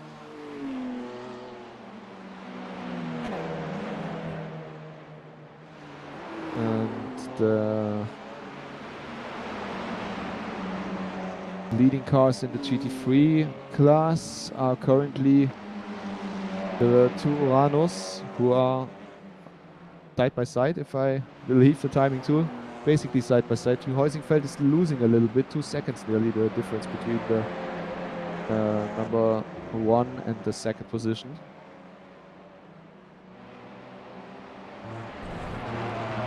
Urano is still in the same order, Melchers behind Pastor.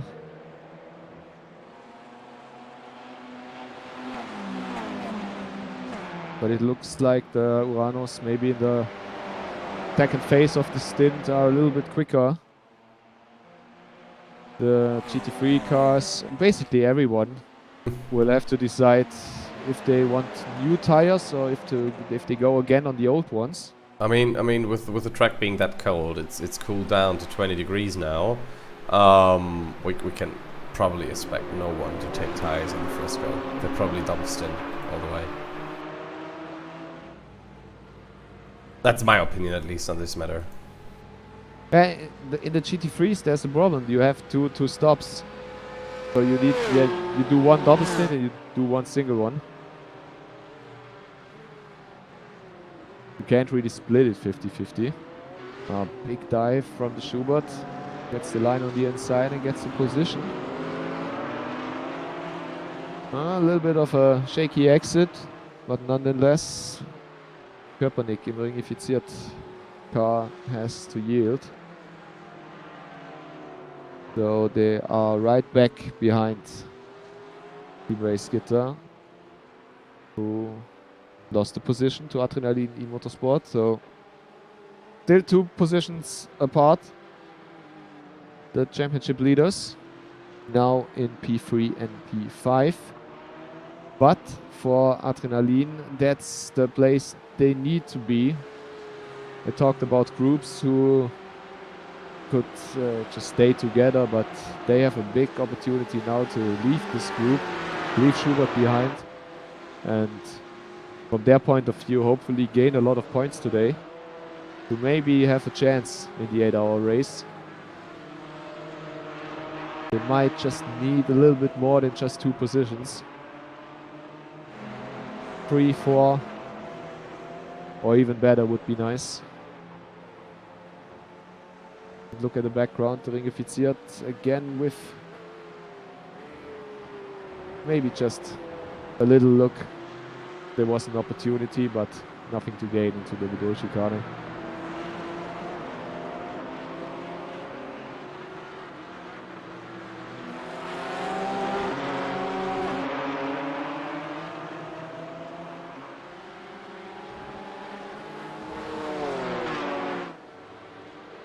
Well, it somewhat cooled down, and then again it didn't at the same time. Because you can see they're keeping on driving, but they're not really making a move yet. You know what I mean? Yep. Yeah, it's. I think this category they have to pit in the next 2 laps. So, like I said, it's the right time where you don't want to lose it, where you can't really gain, and there is probably an upcoming opportunity throughout the pit stops to gain. Drive through for car number 23, race line. And Adrenalin, I just said, they want to maybe leave the group behind, open the gap, but that's not happening. Quite the opposite is happening. And look at the ringifiziert very late on the brakes. Oh, and I think there was a little touch with the race kit of the E-car, Yes, but they just about made it. They just about made it. The rear got very light with them. Man, that's not the place on this track where you want to have a bump from the back. Obviously downhill braking. You're quite light on all 4 tires anyway. I think that was just like 1 or 2 more kilonewtons force on the back, and he had it. Yeah, some more joules, and it would have been a gunner. It would have gone straight in to the gravel trap where we had this huge crash with the Zorg Rennsport BMW a few years ago, if you remember, where the 2 BMWs went off, and one of them got hit very hard in the passenger door, if I recall correctly. And we have a new leader. Andre Melchers overtook Daniel Pastor. So they changed positions. A little bit surprising to me, but I think as long as you are ahead of Heusingfeld, everything is all right. So yeah, well, you could argue both ways. It's not really necessary to play team orders here to lead with the number 90 car. At the same time, why not just take the extra advantage over your opponents?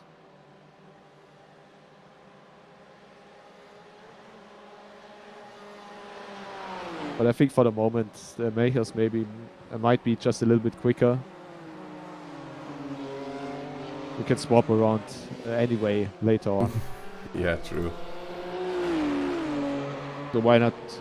Especially, you can also you also have to think about the Heusingfeld. What happens if the 90 gets into trouble for some reason?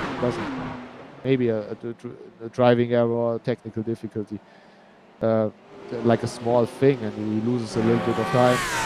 You want to have the other Urano as far up ahead the road to either win the race, to just take away points that way, or if it comes very, very hard, that you can, maybe pull one car back to hold up Heineken, and not Heineken, Heusingfeld, so the other car maybe can catch again.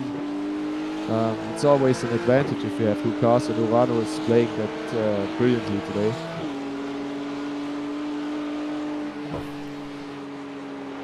I'm still, to be fair, I'm still amazed that Heineken Media didn't get any penalty whatsoever yet. Or nobody reported it as well.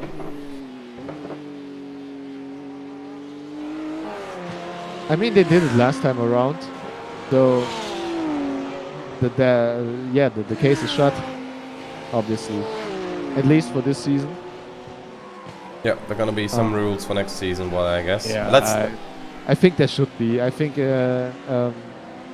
one team shouldn't just have that big of an advantage just because they have the right colors on the car. Yeah. Especially considering that you have a lot of teams, they don't even have a teammate. They are a single entry.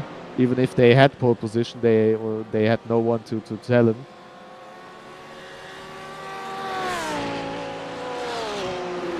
By the way, class leaders on the right side, Urano Esports, Heineken Media, as we mentioned before, in SP9, SP3, T3 Esports Delta, and Sim Racing Academy Red in the Cup 2 category. And then SP10, we got DE Sim Sport leading the pack at the moment. Well, we've already done 6 laps, so we're just shy of the pit window for a lot of people, the regular one. We got Sim Racing Academy White, who were just in the pits at the beginning of this lap round. They are off cycle of oil, the other guys. Not sure if that is intentional or if they miscalculated some fuel. You know what I mean, right?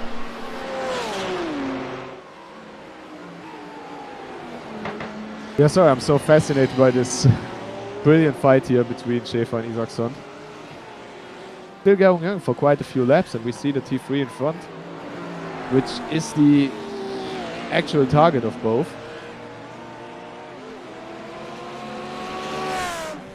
Obviously with a little bit of thoughts towards a possible podium position. Right now they're fighting for P4, but what if something happens in front of them? And obviously you want to be ahead. And still ahead is the T3 Esports SP. That's not... Can't we just say the RS3 class? Like so much easier. SP3T. Especially for a German guy, I think. It's not the easiest thing to say. So, race Gitter against Schubert.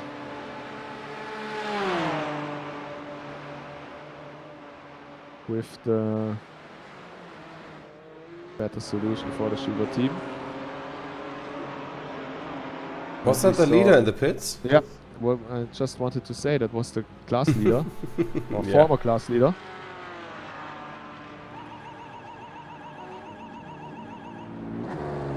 So, 5 laps for the GT4s. At least this group. Some took another lap. So let's say at least 6 laps the range. But this is one of the classes who has to stop 3 times. Yeah, as we mentioned earlier during the live stream, I think quite early in the beginning. So Andy Gülden is now leading the race. 1 lap all for himself. And 100% sure he is trying to make it a very, very nice one. Oh my god, that's some traffic. By the way, Andy Gülden was also the guy who chauffeured Tom Scott around the Nürburgring. Well-known YouTube content creator with a lot of scientific facts and well-done videos. Gotta say, that was quite a surprise. I saw that just recently. What was really quite a surprise to see that he was at the Nürburgring. You see, like, oh, the longest toll road is actually a racing track or something like that, or the racing track that is actually a toll road. That was quite a surprise that he actually was in Germany. He did some more videos over there, but now let's see who has a video clip of himself later on YouTube or on Twitch clipped because of a nice move there. Adam Isaacson, front of Patrick Schaefer right now. 2 more laps. No. Oh, Okay, 6 laps. Everyone is coming in about after 6 laps. Yeah, that's quite a surprise. Did they change so much? Did they change the BOP to a free stop? It's possible to do 6-8-8, but it's unlikely that so many cars all are on the same strategy, especially if it's not really the center strategy, let's say. Yeah. It could be. There is a possibility. Not sure though, I kept asking. Because it's like without an exception so far. Every car, and we already had cars in the pits last lap. Well, one, but they are definitely out of the maximum of the two-stop strategy. Well, a little bit of a surprise, but doesn't change the fact that this race is interesting, keeps getting more exciting. But not in this class so far. Hamosa lost a little bit of time. The more important question is how far is Hermann behind Amosa, and that's not even a second, so the 2 championship leading cars still side by side. And yes, I don't think we will see a 2-stop strategy in the GT3 class anymore. With every single car pitting after 6 laps, just by the possibilities, by the chances that I'm wrong, I would say I'm not.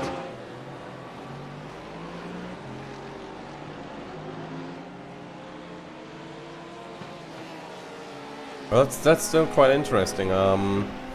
We will see how this all pans out. Well, in the end of the race.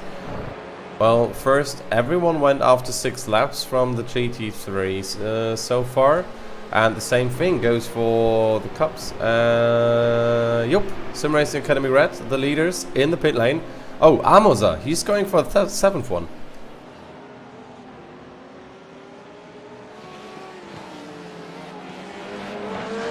Amosa, yes, Amosa. 7, still not enough. You need one time the 8th lap, obviously. And I don't think the Cup 2 class. Well, they have a new car, so. Well, there's a possibility that the BP is not fully implemented for the Cup 2s. Pit stop wise, from the stop times, no big Surprises there, yeah. Yeah, no big surprises. Very big quick pit stop from Daniel Pastor from Urano Hubai, under 30 seconds. So might not. So maybe he didn't fill up all the way. Just to gain a few seconds now, do a shorter trip around the ring.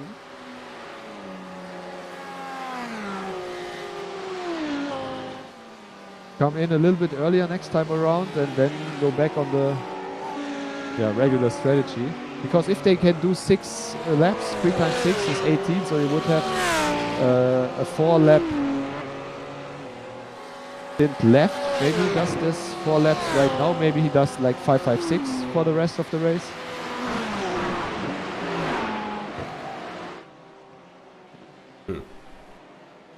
So writing with the producer.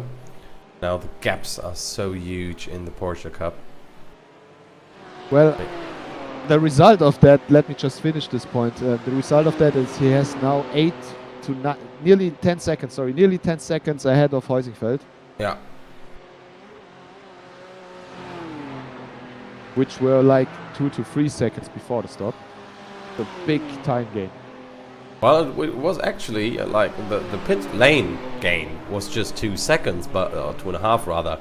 But he must have gained so much on the in-lap or the out-lap, or the part of the out-lap at least, I mean, it's still Sendkovski, so I'm wondering if it's maybe the in-lap? I don't know, I'm not sure. But let's look at Merlin, Mark the Hat Wolf with famous Bobby Carr in the back on the couch. And he's got the sticker bomb on the steering wheel ready, so no product placement from his side. Oh well, he is a Logitech keyboard, so there goes the product placement. Yeah, the P5 right now is a little bit misleading. He had the incidents very early in the race, at the exit of the Schumacher S, and he has not stopped yet. So he obviously gained quite a few positions during the pit stops of the other cars. Also 7th lap for him, same as for Simon Amoser. But if you can do, maybe you can save another one. The thing is, you have nearly 25 kilometers for another lap, so it's not like on a small GP circuit where you just lift and coast a little bit and you gain another lap during the stint. Here you really need to be sure that in the end it works out, because otherwise, let's say if you need to save like 10 liters, let's make it easy numbers, and you only save like 9, and you run out of gas in the end, and you notice and you have to stop again, then all the saving was worthless. Well, it was basically worthless and very expensive.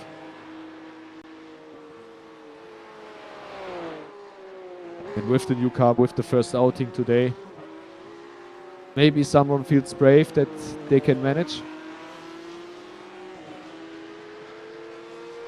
But surely if you want to be on the safe side, you have to do what you know works. And if someone pulls it off, then you know for the future. But as long as no one is successful with this strategy, I wouldn't really think too much about it. Yeah, sure.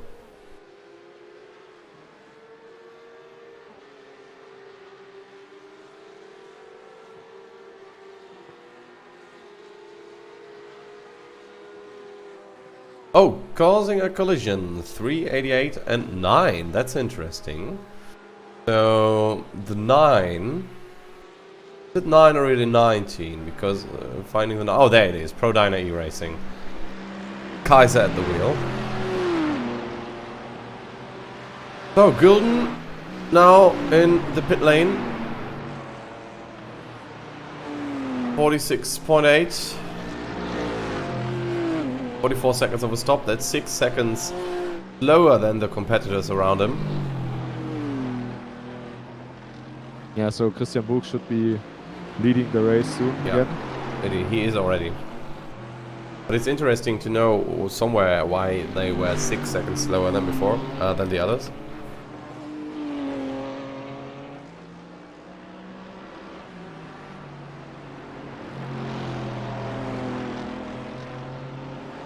Yeah, there are quite a few possible explanations. Maybe he changed tires, like in the front and the back, two sides, only 2 tires on one side. That's a possibility. Maybe it wasn't just a good pit entry. Maybe he has some small damage, which got repaired. But it's still P2, it's still only a few seconds behind Buch.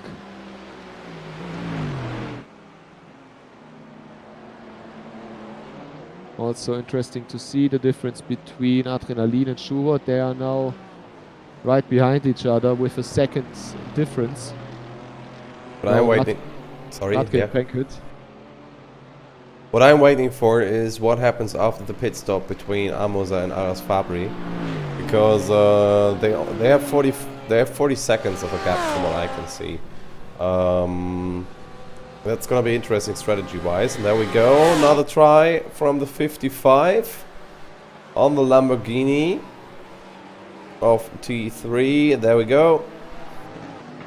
Nicely executed. So 5-star in P4 now. And the next battle here for 12th position.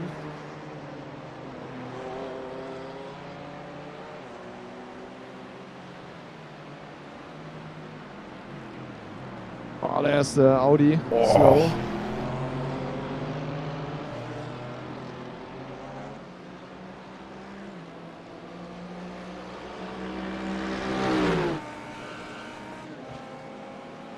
Maybe the chance to counter again into turn 1.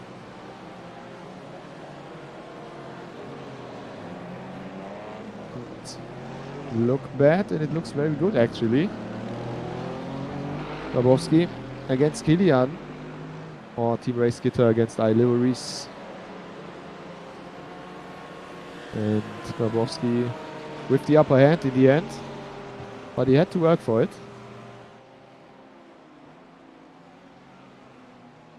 But also can open the gap quite substantially in the first few corners.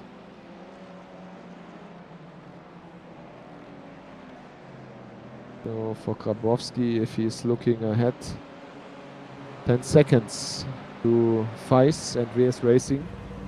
And here's what you had been waiting for. Amosa in the pit lane. Let's see where he comes out. 23 seconds between him and Dennis Aras Fabri. And Fabri should be in the lead afterwards. Even if he gets a perfect stop, that should be an overtake. Yeah, 15 seconds for the stop, man. Easy. Fabri with only 23 seconds stop time. It was very, very quick. Yeah. Certainly didn't fill up the tank. 32 seconds for Amosa. Full tank of petrol. Yeah, That's close. it's close for P3. Important. That's the fight for the championship. Come on, hit it. There we go. Yeah, that was easier than I expected, to be fair. But interesting strategy. I didn't notice before. But Dennis Aras Fabri, only 23 seconds. So he didn't fill up the tank. He's on this shorter sprint. That's what we were talking about before. Do you take the sprint at the end? He is taking it at the first possible possibility. Let's see how it will turn out in the end. Takes up the race a little bit, but the fight between IES Sim Racing, Sim RC is still on. We saw them coming out basically together 2 seconds right now between Amosa and Hermann. And we go into our first fan immersion after the pit stops. As we ride along with Steffen Hermann about 1 lap. We will see you very, very soon. You were moved.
And we are back from the fan immersion live on track with Urano Esports cars still leading ahead of Team Heusingwald in 3rd position, ahead of 5 Sun Motorsport Blue in 4th, G3 Esports Alpha then on 5th, Iron Liberties Vibe Sports Purple on 6th, Progressive on 7th, and Sim Racing Academy White on 8th. And Daniel, just look at it, 16 seconds the gap between Urano and Heusingwald.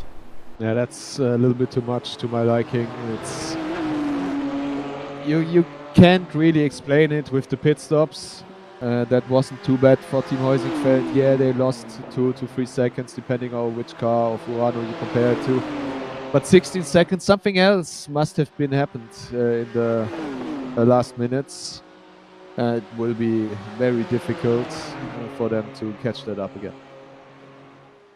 VRS Racing Esports in P9, Epic Sim Racing in P10, SimCity Racing in P11, followed by T3 Esports and the second to VRS Racing car.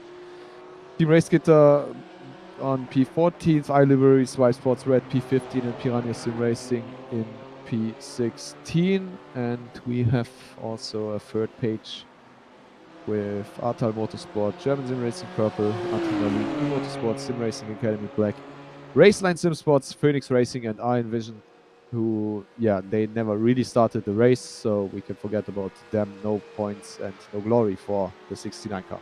Yeah, I can tell you that Maximilian Gulden in the 310 car had actually just had some issues, or was in the pit lane, because he was overtaken not by 1, not by 2, but just by 3 cars, and is now back in big P5 in his category. So, well, that hurts. Deutsche Payment Race Unit GT4 back in 5th position in its class, and they weren't at the pit. They just had some trouble. They have some issues. So let's look at the Cup 2 category now. Too many C's. IES Sim Racing Swiss Cup on 1st, Sim Racing in 2nd, Sim Racing Academy Red on 3rd, SimSport Cup 2 and 4th, Racetech Performance on 5th, Impulse Racing on 6th. Then is Herzog Motorsport, and then the battled Deutsche Payment Race Union with a lot of bad luck in the first race especially. Yeah, Sim Racing Academy lost the leading position. Let's just check out the second page. You're at first, MS Signetska on P9, T3 Esports 10th, then Wolf Motorsport, VS Racing 12th, Prodina and W&S Motorsport on P15. But as you see, sadly out of the race. Yeah, Sim Racing Academy, Red, Dennis Aras Fabri. He led the race since the beginning, and now he's out of the, not out of the race, but out of the lead. Amosa now in P1, Hermann P2. So they actually managed to to work it out how to do it with the pit stop. Let's look at the SP10 first. SimSport, a little bit better than in the Cup 2 category. Schubert then 2nd position, 36 seconds. Just battling with the 3rd placed Adrenaline team. Deutsche Payment Race Union back on 4th, ahead of Team Race Gitter, Ringfiziert Sim Racing, SimSteam Racing, and our Envision SDS Sim Racing GT4, who are also out of this race tonight, the penultimate one of the season.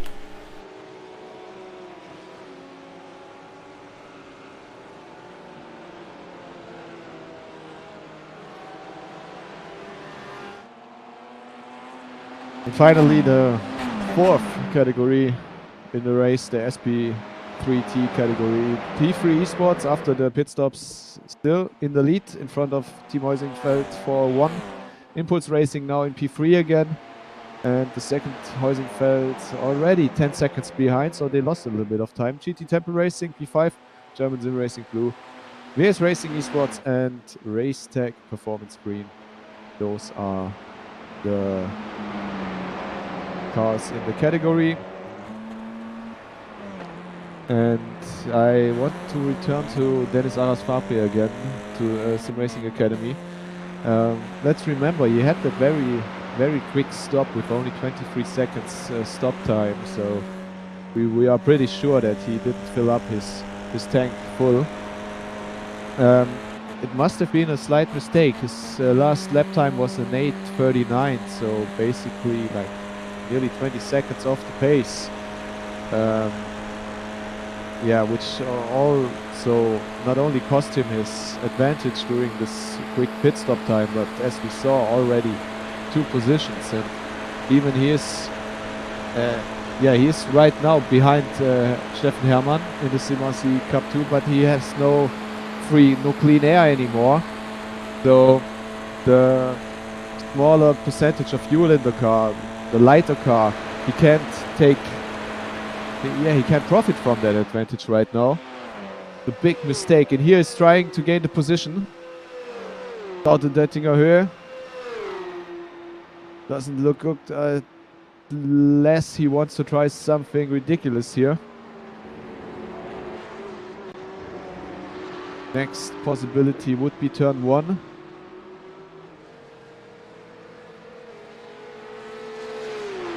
And he might just be close enough to try something. Not an easy move, especially with the overtaking with the lapping maneuver here. Still he tries the inside line. And with the small mistake of Steffen Hermann, maybe here's a chance. But I think he just took a too wide of a line through turn 2. He wanted to gain a little bit of the on the exit speed. But it was a little bit too much. So, Hermann's still in front. And also Amosa, we see him, can open the gap.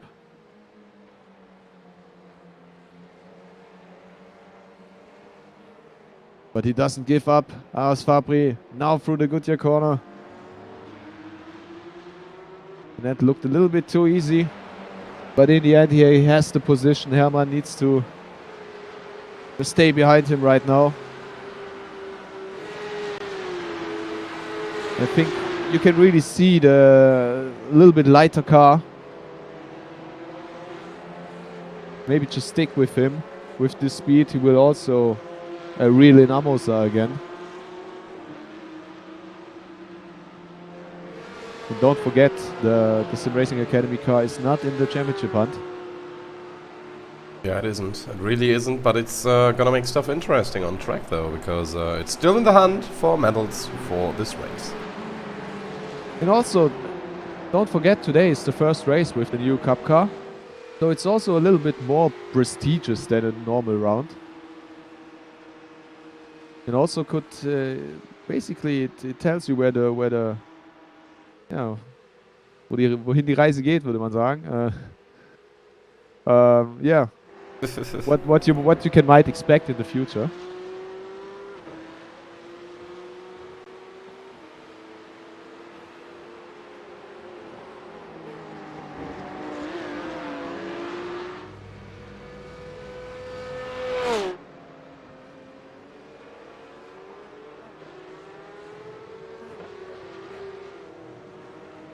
Well, Henrici now at the wheel for the Deutsche Payment Race Union vehicle. We all know Mr. Mittelrhein, as I'd like to call him.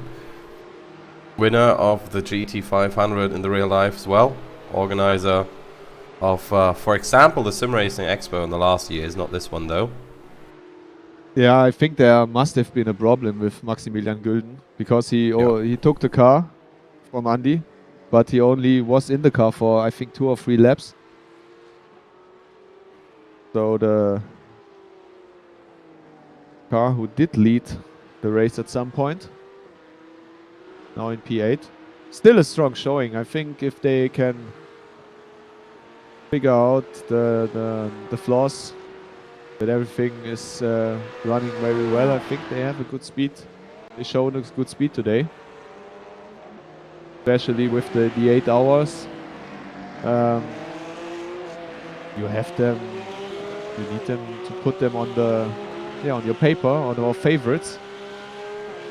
I mean, the 8-hour race, yes, it is the finale of the season, but it still stands by itself. You know what I mean? Yeah, definitely. And especially for a team who is joining the season midway, that would be a nice trophy to take home.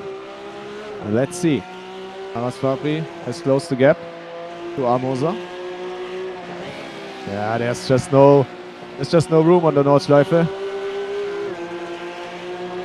Oh, he tries it. Ah, Dennis, be patient, Dennis. That's not the way to do it here. Letting here. Maybe the Mutkurve.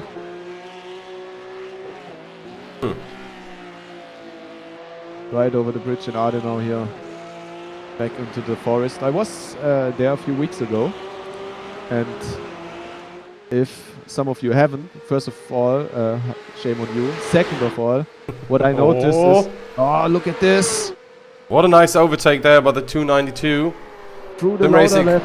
Yeah, through the louder left, Aras Fabri just took the first position again from Amosa. Like, I never have seen any overtaking maneuver through that corner.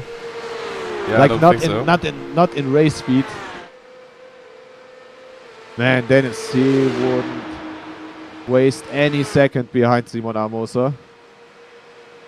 But Simon now with the slipstream down the Mutkurve.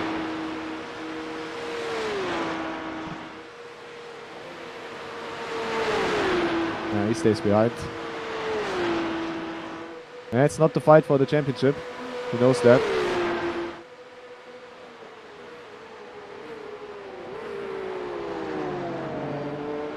Yeah, what I wanted to say is that this part of the world, the Eifel, it's just you could do any track and just lay it there, and it would be awesome. Yeah. What I wanted to say is that the Nordschleife, the track layout itself, it's not like that makes the track special. It's really this region is such. It's embedded into the area. It's not just you sometimes have you put a racetrack somewhere and then it's there, right? And you do the elevation changes and everything like on purpose for this racetrack. But this racetrack actually this is following the terrain that is already existing. No terrain was made up for the track. It's a little bit like Spa-Francorchamps on its own point, because there's also a track that follows the existing terrain, is not made up. And that's the part that makes it interesting. It feels living, if you know what I mean, compared to other tracks. And also what a terrain it is, with this very steep changes in the. Sometimes you climb and you can feel it if you go there. You don't have to go to the Nordschleife. Just drive around the public roads around the Nordschleife, or inside the Nordschleife. It doesn't matter. And you can feel this racing feeling, this Nordschleife feeling there too. So that's what I mean. It doesn't matter if there's a left corner or right corner. It would still be amazing.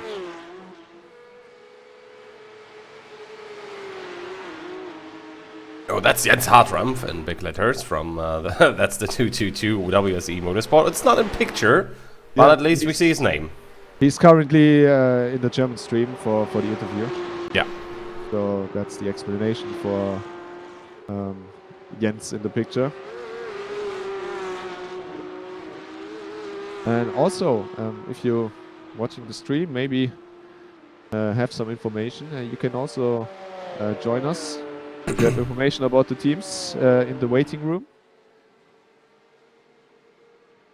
So I think Tobias and myself, we would like maybe someone to talk about the race. Yeah, I mean, I do like talking with you, but well, you know, it's cooler to have someone else. So let's look at this car. Deutsche Payment, a little bit used at the front, still mint condition. Then we got Hartramp, the guy who's in the interview with the German colleagues, which looks a little bit more used on the left-hand side. And well, this car doesn't look better either.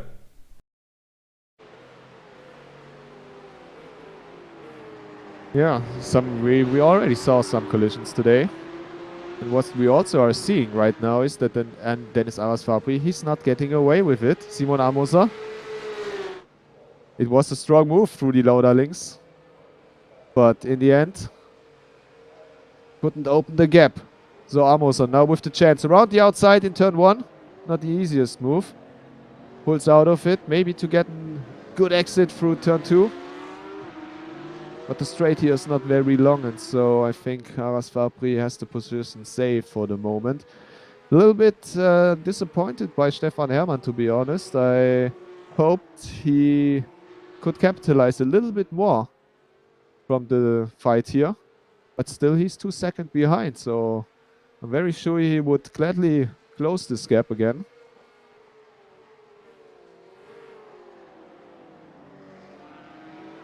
After all, the 276 won the last race. And with this very close championship battle going on in the Cup 2 class.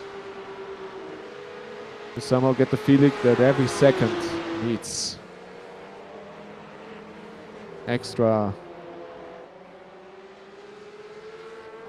attention and caution. You don't want to give away the slightest advantage to your opponent.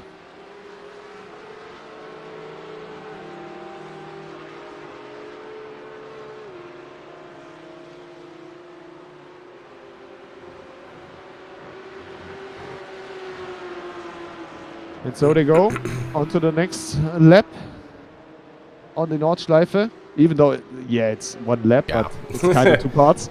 Yeah, but by the way, we almost reached the 50% mark of this race. I think in about 2 minutes time, we're halfway through.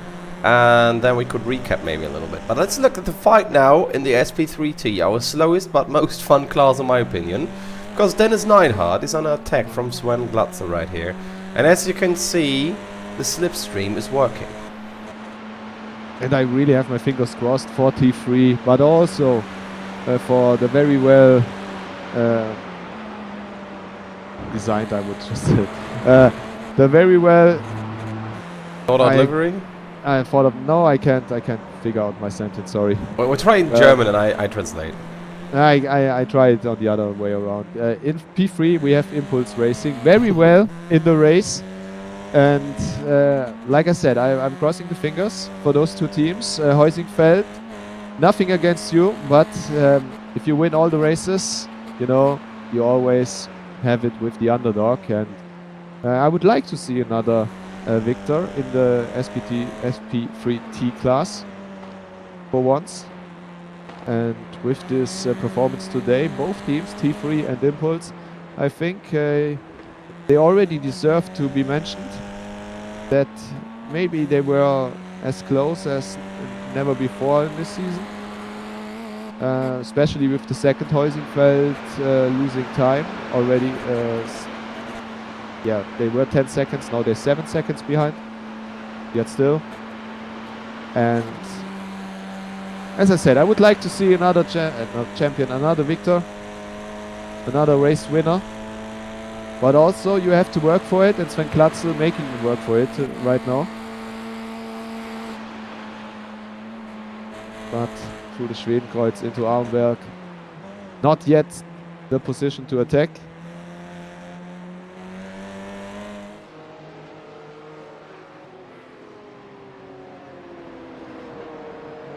But here Mark Henrici at least gets one position from Mario Herzog. For Herzog Motorsport, now P7 for Deutsche Payment at Race Union.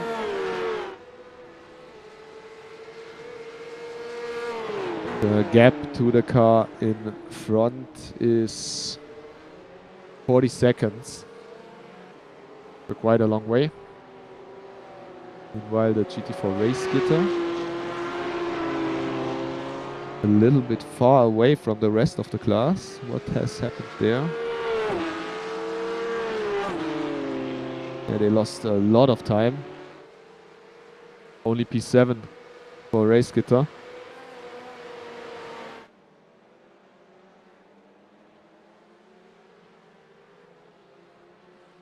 Well, that's a slow BMW, is it? Yeah, sorry, I have to correct myself there. That wasn't the GT4 race getter. That's a Porsche Cayman. Then it must have been Grabowski in the 180 BMW. Urano in the pits already after 5 laps. What the hell?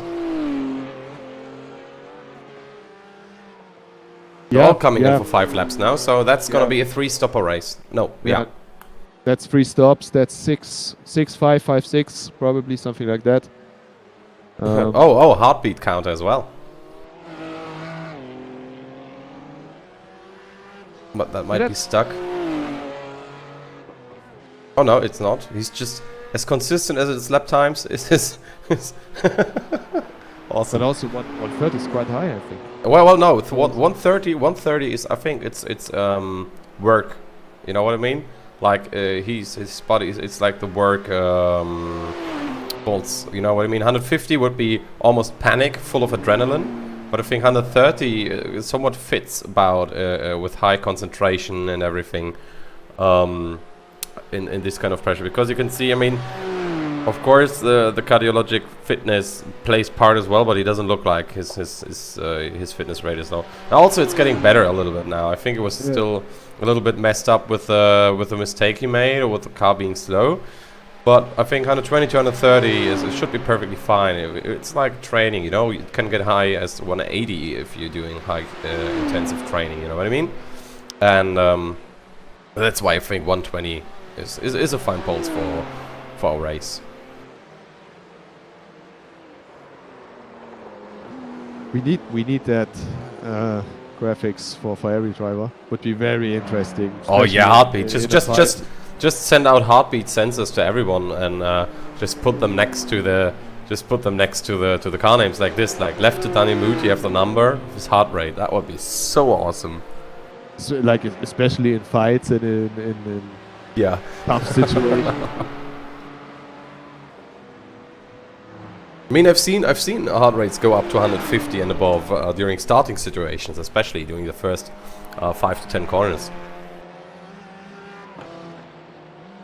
It could also give you a very good idea of, like, I mean, what is cool, but how cool a driver is in this moment.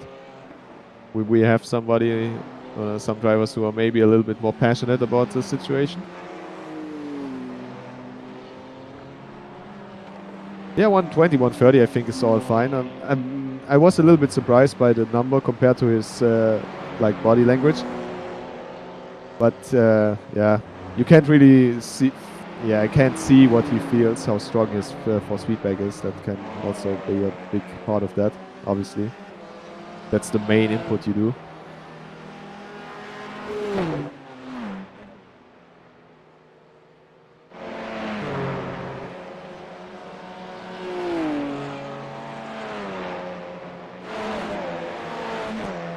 Oh. Yeah, but very cool gadget. Yeah, definitely. I mean, the what I think is even more interesting is the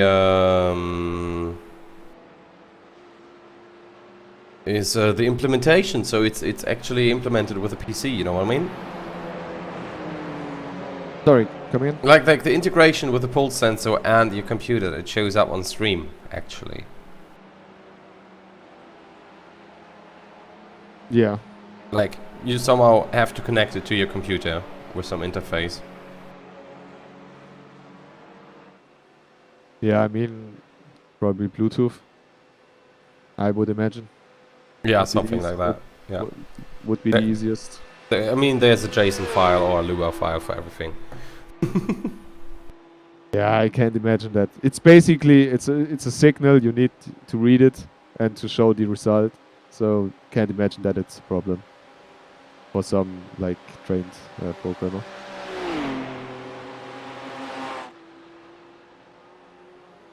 But Dennis Neidhardt is becoming more of a problem lap by lap for Sven Glatzel. Oh well, I got it. It's a little bit more complicated than Bluetooth, but it's wow. So basically, your heart rate monitor connects to an app on your phone, and that sends it through an internet connection, like on 127.0.0.1, or you know, on your no, not 127, but it opens up a web stream on your phone in the network, and then you can just copy the URL and put it in, and there you go. As a browser source in OBS.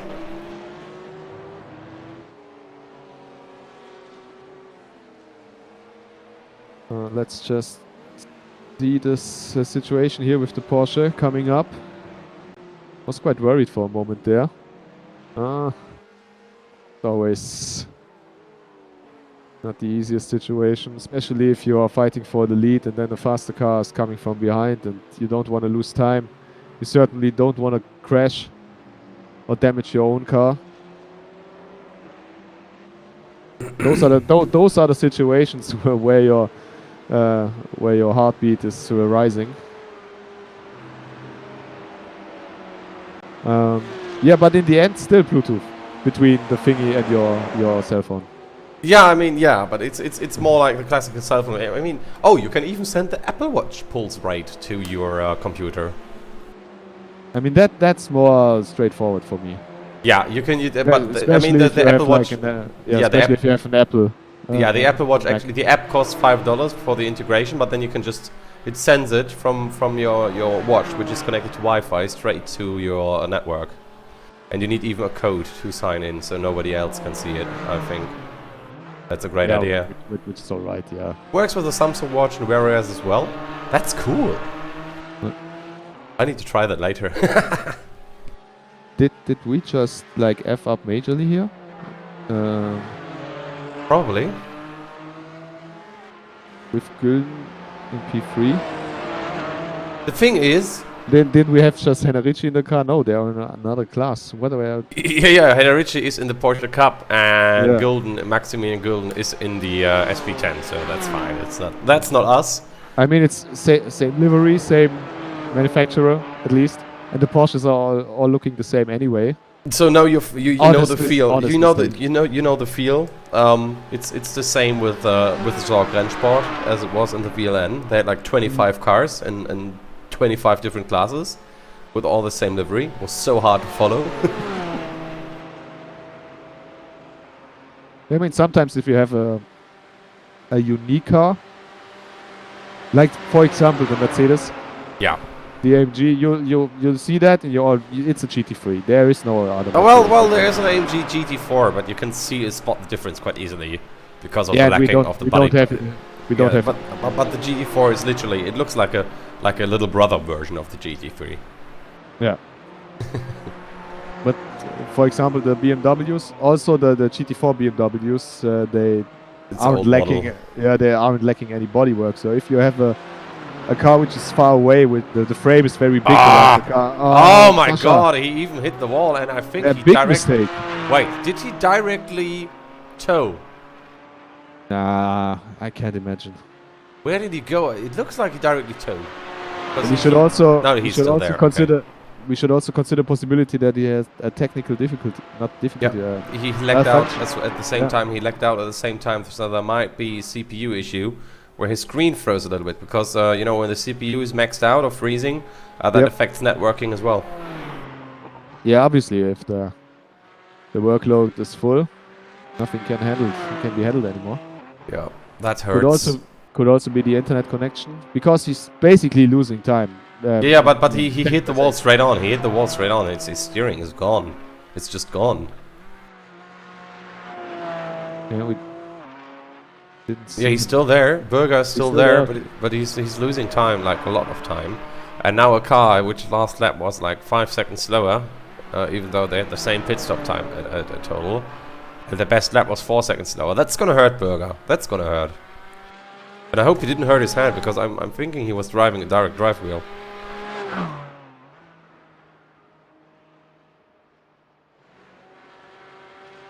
Yeah, well, the same applies there as in real life. Before you crash, take your hands off. Yep. Could just save your wrists.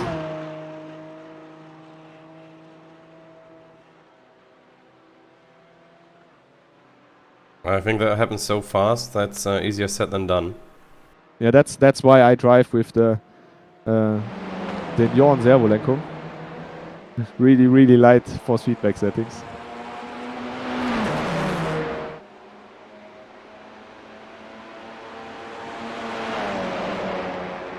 And this group, we should make a second stream just for this group right now. Yeah, definitely.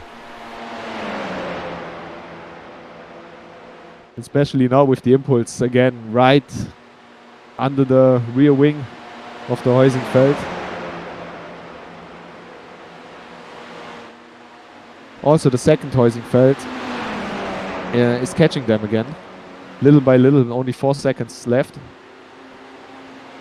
Basically, if those three start anything, the second Heusingfeld is back. But I have also the feeling, and you can correct me there if you want, Frodo, if you think I'm wrong. The Audis, they are not the easiest car to overtake with. Well, no, they're really not. So because you know they have all the same max speed. I mean, you do get some draft behind the cars. You know, there is a Windschatten, as you call it in German, but it's not as powerful as it would be for the GT3 cars or even the Cup cars. Also because of the lacking top speed.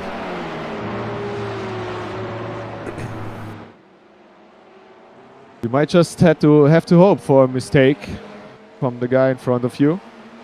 Maybe a situation like this where a faster car is coming from behind.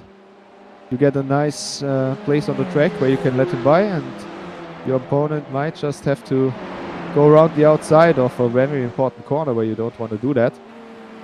But you obviously can't count on such situations ever happening. And even right here, where DT3 is a little bit offline at the entry of the corner, the advantage is not big enough to count anything for. Also the impulse a little bit off course right at the back, lost a little bit of time, and we can just switch for a moment, thought-wise at least, back to the GT3s because they are now done with the second pit stops, and Luis Nasr has now taken the wheel in the 90 Urano, Mats Hutzfeldt in the number 1 Heusingfeld, Adrian Melcher still at the wheel at the 91. Position-wise, Heineken Media now in front with 1.3 seconds, and Mats Hutzfeldt, if he ever wanted to think again about the race win today, it's 18 seconds he needs to find. All 3 cars stopped with basically identical stop times, just over 1 minute. So all 3 cars now with new tires on the road. And with the switch from 2 to 3 stops, also an easy switch, or basically an easy adjustment in the strategy. Now you can easily stop your tires, double stint your tires 2 times, and just basically half the race. So no weird experiments with like double stint at first or second. Very straightforward.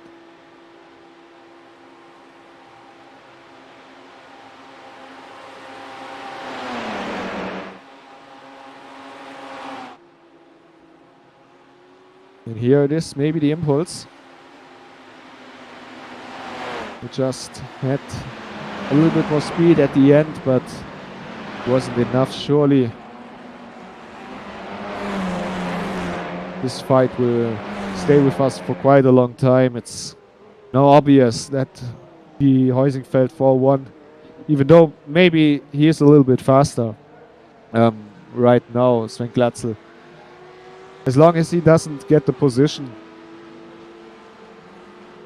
and it doesn't look very good that he gains the position right now, as long as Neidhart doesn't make a mistake, we can expect a lot more of those 3 guys. And as I said before, if the second Heusingfeld keeps up the pace, we might have a whole foursome here for the lead. Obviously, now in the second half of the race, 13 out of 22 laps done. Let's just check. Yeah, they should be on their last lap right now in this current stint.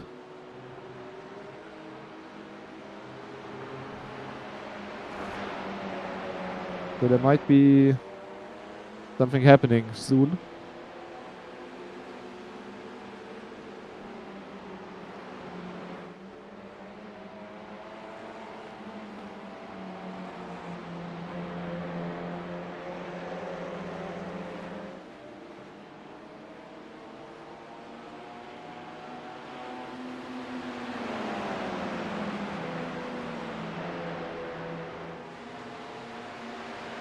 I see the Cup 2 category doing their second round of pit stops right now.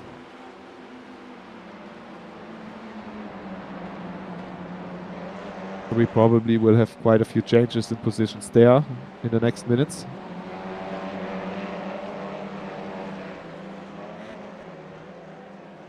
Also Sim Racing Academy Red already stopped. Naras Fabri out of the car. Schilikowski in the car now. For Simasi Cup 2 we have René Oskamp now in the car. And they lost quite a lot of time at the stop. Sim Racing Academy, they switched the tires. So pit stop time round about 1 minute. But Sim RC Cup, they had a stop time of 1 minute 33 seconds. So basically half a minute longer. That's basically it for them when it comes to the race win today. IS Sim Racing probably in the last lap of the stint. Maybe second to last, but it really would be something. I think that's the last lap for them. It should be enough for Sim Racing Academy to retake the lead.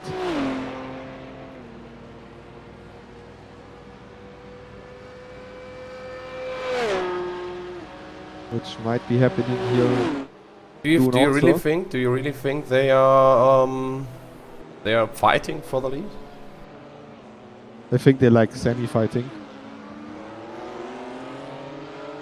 Like if you can stick your nose inside, then you get the position. But obviously, don't do anything stupid. I also think that Urano will change positions if necessary in the end, so that the 90 car gets the win. It's also, in situations like that, it's a win on paper. If you win, or if you don't win a race like that, if you get second place, but you led the whole race, for example, we all know the Schumacher-Barrichello situation. I mean, it still feels somewhat like a race win. And if you can help your team for the championship, I think it depends on the driver or how serious you take it, that you're official number one, or I mean, we all see the reality and we all know the rules. Yeah, definitely. So don't make the horse bigger than it is.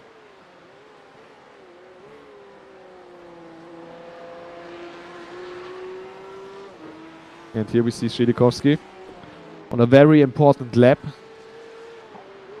It is his first or his second? It's his second already. So 2 laps difference between Sim Racing Academy and IES Sim Racing. But like I said, important lap, because if he makes a mistake, if he loses time, then maybe the lead goes to IES Sim Racing after the stop. Amosa not long to his service. Should arrive in the pit stops any second. Yeah. I think they should be arriving there quite soon though. We already had some in the pit lane. But there is another car not having been there. T3 Esports Beta is also on their 7th lap now. So it is doable 7 laps. Yeah, in the Porsche it is. In the Cup. Yep. So Amosa could go one more, which would really offset those 2 cars, basically as far as it goes. But it will all come together in the end.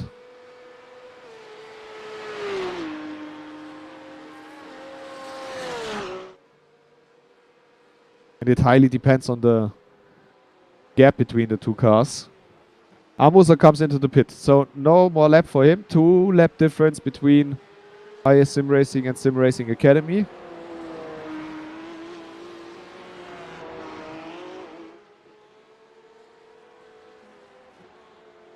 And if my calculations are correct, Schilikowski will retake the lead,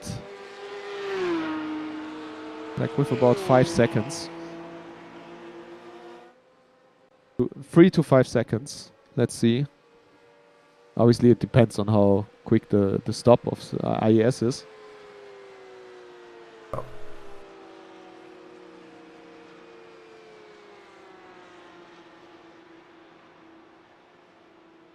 To comparison, Chilikovsky's stop time was 58.7. Quite quick for a driver and tire change.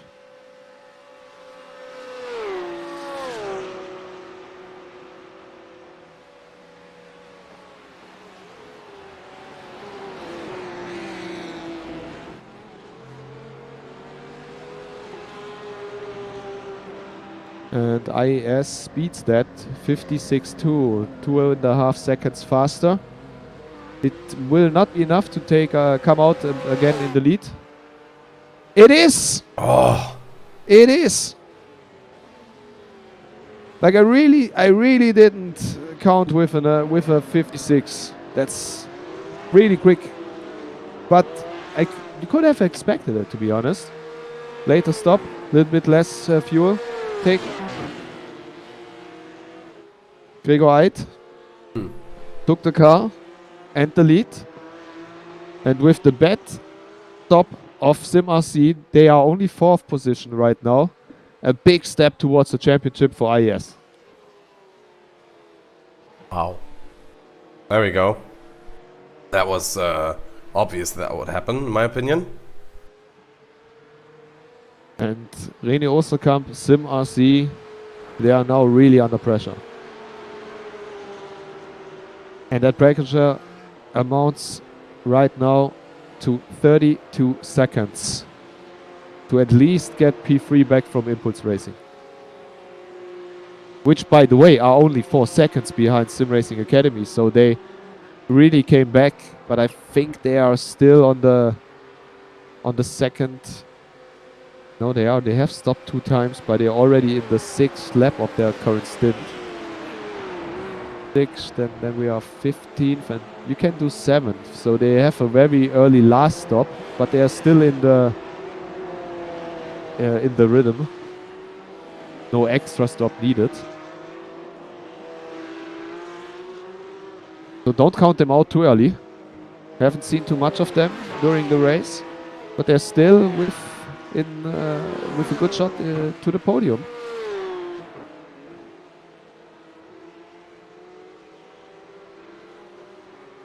And to be honest, with the current lap times, I don't see SimRC coming anywhere close. Like I said, 32 seconds the gap, and they are at best a few seconds faster per lap.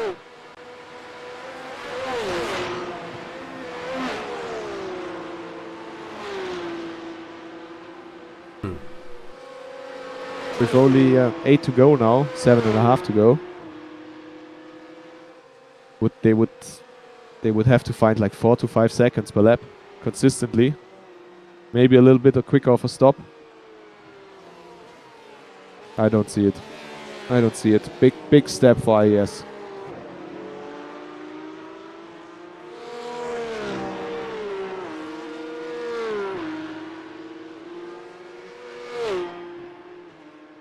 Rutzfeld also losing time. 20 seconds, over 20 seconds, the difference between Urano and Team Heusingfeld. So looks like the championship could be nearly decided today, even if it really isn't. It highly depends on the last race, but the difference between the leading cars could be just too big to realistically see a chance for Heusingfeld. Situations in the couplers we have talked about, so let's talk about the GT4 right now. We have we are right in the middle of a pit stop window, so maybe let's just wait a few more moments so the positions settle again. Yeah, and everything calms down in the end. Yeah, and also the Audis are in the last race, in the last lap before their next pit stop.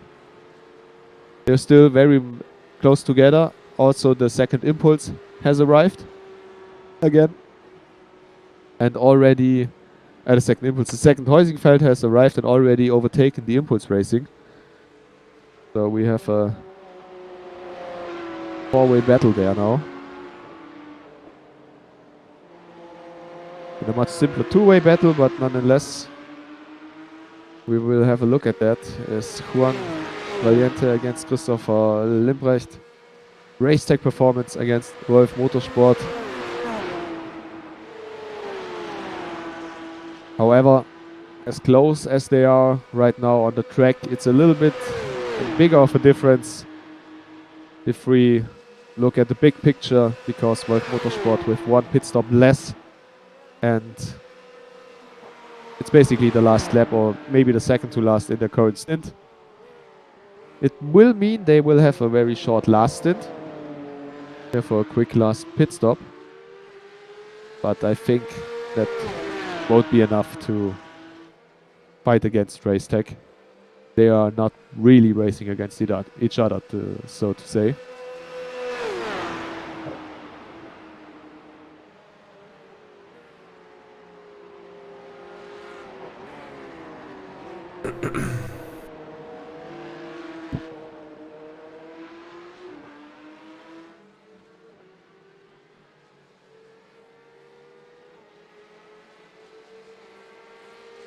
While we enjoy this battle between Limbrecht and Valiente, let's just talk about something I mentioned briefly in the qualifying, and that's the special points system which is used in the Virtual Racing School DNLS 2021, where, let's just have a second for this fight down the Göttinger Höhe. Artal versus iLiveries. Unkov versus Kilian. And Unkov im Artal Motorsport car just takes the position here. So basically it depends on how many cars are starting, how many points you are getting in the end. If the field is stronger, so if more cars are taking part, you get a little bit more points, and if less cars are taking part, so basically you didn't have to need to beat as many other cars, you get a little bit less points, and therefore it's not exactly, you can't exactly know if it's, for example, P3, P4, P5. What do you really need to secure the championship, to overtake your rival? You can only guess a little bit. I mean, between 2 or 3 places, you have a good idea. But in the end, yeah, we all need to have to wait for the calculation and for the final numbers.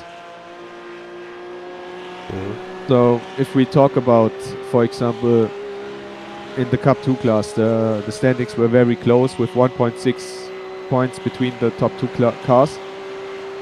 All we can say is, for example, Sim Racing Schweiz, they make a big step today, but we can't say, for example, they need P3, they need P4 in the final race. What I say personally, it's not 100% guaranteed. If they drive on the podium in the last race, then it should be enough, even if they don't win. And Chilikovsky, he takes the lead again, but he have to stop sooner. So nothing lost so far for Gregor Eid. If you can stick with him, that's fine. If not, that's not the end of the world. The big part is that Stim RC is only on P4. That's the thing that gives them the advantage right now.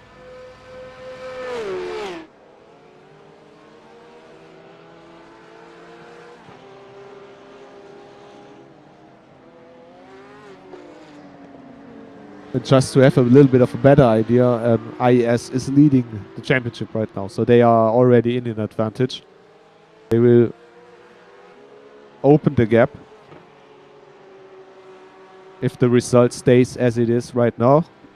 And then, like I said, probably if they drive on the podium in the 8-hour race, it should be enough.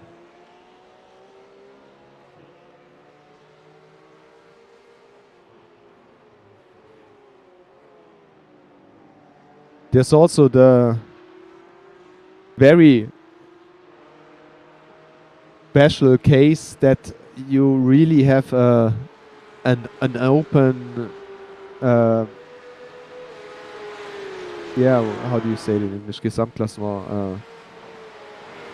in overall standings. You have an open overall standings Yeah. because every class is like you get points for every class. But if you're dominant in your class, you get more points than someone who is also winning but might be not as dominant.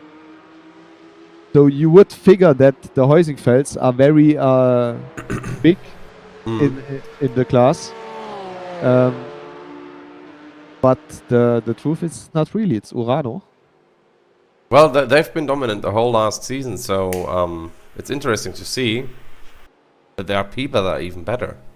And I think the problem for the Heusingfeld Audis is the class is just too small with only 8 cars compared to the GT3s, Yeah, true. where even if you win every race, you don't get as much points. It's not really serious. Overall standings, it's the class standings who really matter. Yeah, but it's a little bit extra. You can look on it. I don't think it's very important for the drivers. But I saw the Audis fighting. They should all come into the pits right now. But I don't think they are. Yes, they go for another lap. That's their 8th. No, that's not their 8th. Heusingfeld 404, they have one more. They are only 6 laps in, so they have the 7th right now. They took another lap, but the other 3, they went into the pits. So all back to back. And I think GT Temple will come in as well. Hartmann, he's on 6.9 laps as well. I mean, pit stops are not very exciting in sim racing, at least. But I would like to see the 3 cars in the pits right now. Even though we have a very close fight between Melchers and NASA, but Imagine we had a pit stop simulator with for the VR users. They actually had to do stuff with you know how amazing that would be. Integrated into iRacing. You sit there waiting for your car, and then it overshoots, and it has to reverse to back up, which is typically in the races with more than 35 cars.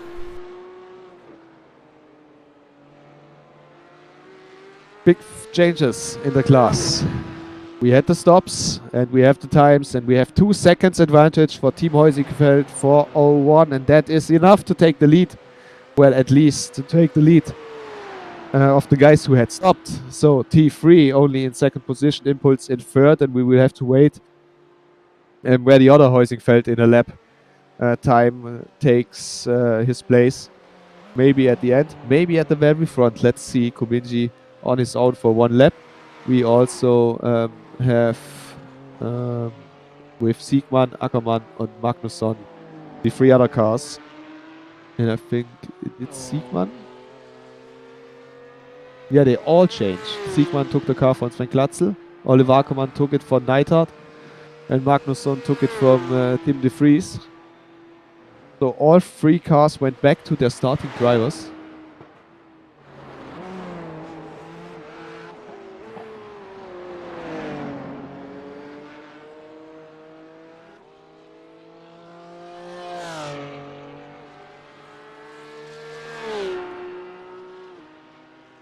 And with SimSport Cup 2 in P4, I'm asking myself, where is the Impulse Racing who was on P4? And the answer is he's quite far back, but don't worry, he already the car already was at the last service.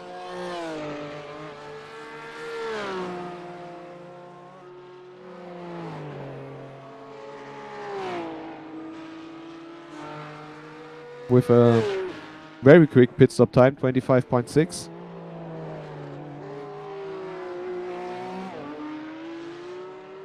So the fight, the possibility for Impulse for the podium is still on.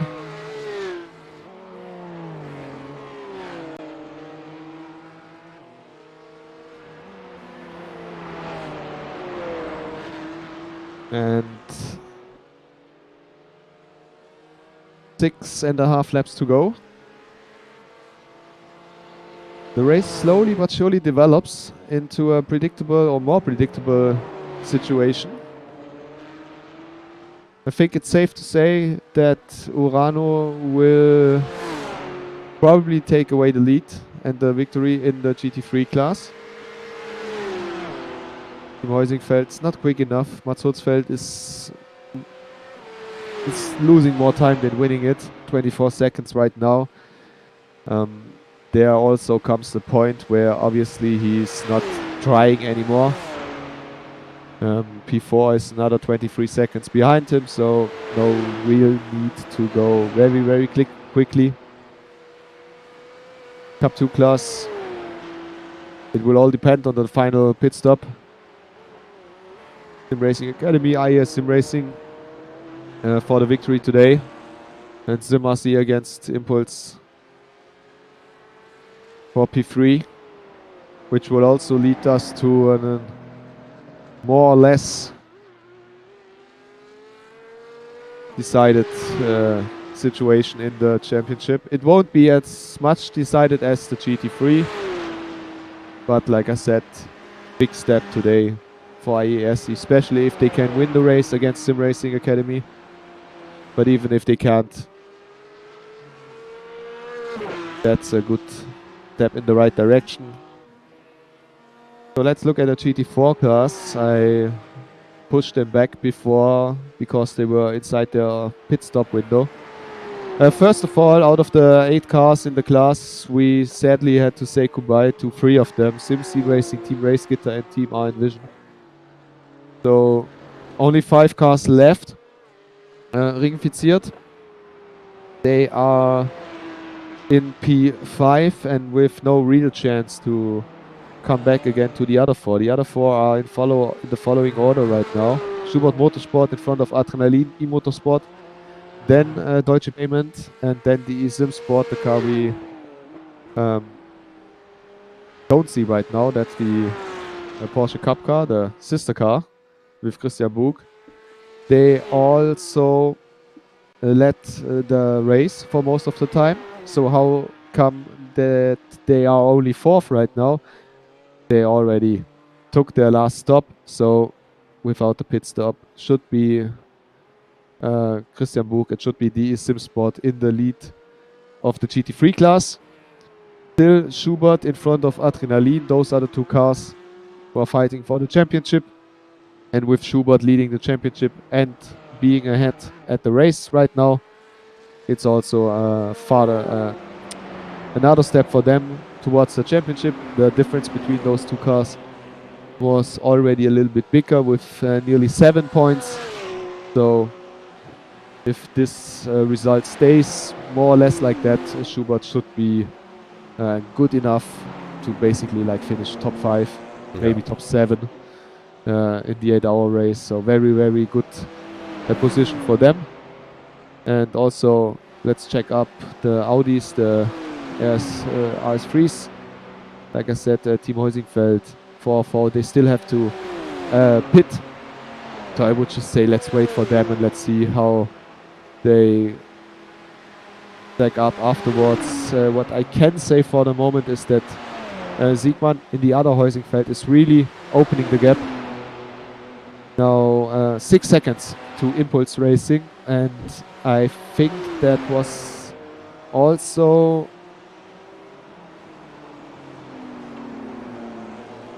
increased by a mistake of T3, the gap, because I think T3 were in front of Impulse and Oliver Ackermann, he definitely wasn't 20 seconds behind, which he is right now. So probably a mistake by Ackermann.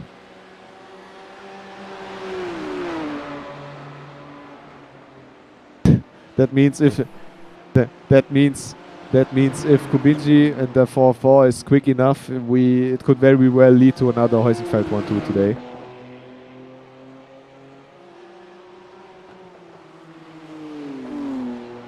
Yeah, it should. If nothing, if he doesn't throw away the car and the pit stop is somewhat normal, it should be more than enough.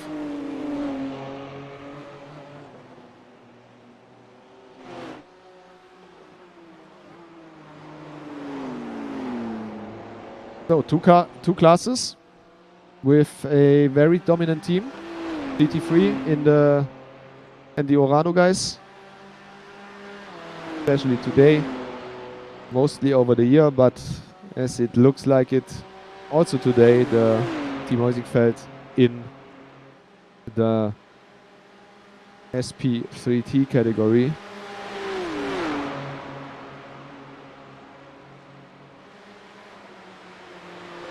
And as, yeah, it's a little bit sad to say, but it's the truth. It seems like after today, after our semi-final, only the Cup 2 class is really open. Yeah. I mean, you could say that the SP3T is still open with the Heusingfeld class battling each other, but okay. Well, yeah. We all know that this is a team order thing, I guess. They say, yeah, the one who's first after this race will win the season, or maybe we will be surprised and they battle each other like there's no tomorrow in the last race, because it's just them who has a mathematical chance of winning this season anyway. I would expect that there is somewhat of a fight.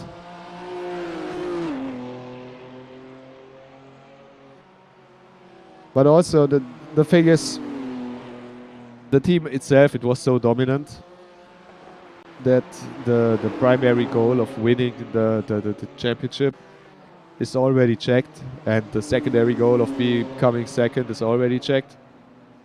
So the only thing you're really driving for in the last hour race is the competition inside your team. So the both cars, probably for the first time, are really going against each other, because the rest is done. No other team will catch them. Yeah. And I think there probably will be a little bit of a quiet race in the first hours, and an 8-hour race in itself is long enough that usually two cars, even if they are very similar in pace, small things happen in 8 hours. And yeah, but it's in 14 days time. We have still a lot of time. Maybe the secret car intern training camp is started tomorrow. Who knows?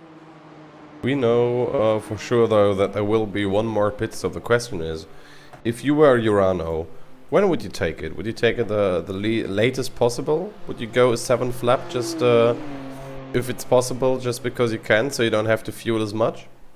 To be honest, right now with 30 seconds on Heusingfeld and not really a fight between the two Uranos, I would go with one. I would really go as long as I can and really gather information about the exact fuel limit with the current BOP, because it might come handy, not in a 3-hour, in a 22 lap race, but in an 8-hour race. It's gonna be interesting in the long run, yeah. Where if you can save a lap, maybe around a stint or two, maybe if you can't save it every stint, but every second stint, maybe you can just save a few liters, so you don't have to pit as long. Just get information right now. You have 30 seconds to your next opponent, and we all know that the 90 car is going to win. So, yeah, get some extra use of the race today. Also, we all know that you're much more interested in training under race conditions where you have a little bit of a fight here and there on over a lapping maneuver, and not on an offline server or alone on the server with nothing to talk to for 4 hours and just being concentrated on building a setup. That's the other way is just way more fun. Yeah, definitely. So let's see then.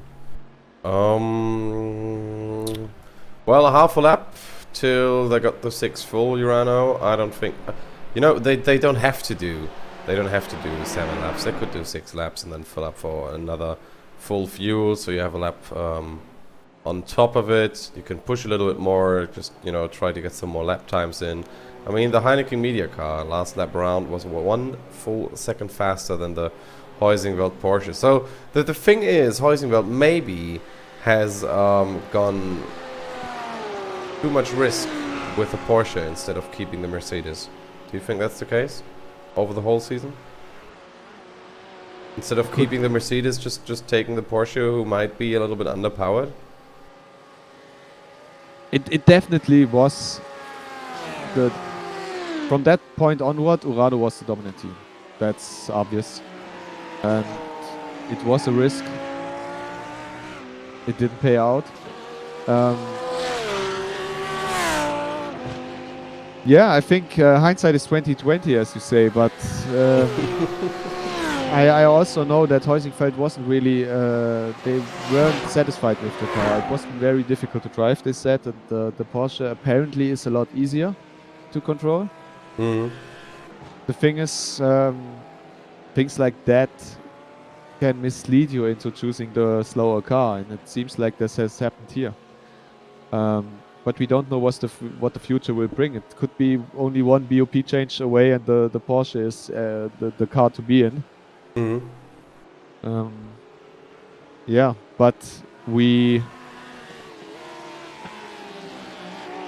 count the points together at the end of the season, and that's in 2 weeks. And for that, the Porsche wasn't the right car to be in. But also, you have to say Urano was very, very strong, especially in the second part. They really gained a little bit of performance in the final races. So from race 2, race 3 onwards, Urano was a little bit quicker, I think, a little bit more consistent. And right after that, I think it was race 4, where Heusingfeld changed cars. Not sure though, but not much later. I think only one race later they changed the car. Yeah.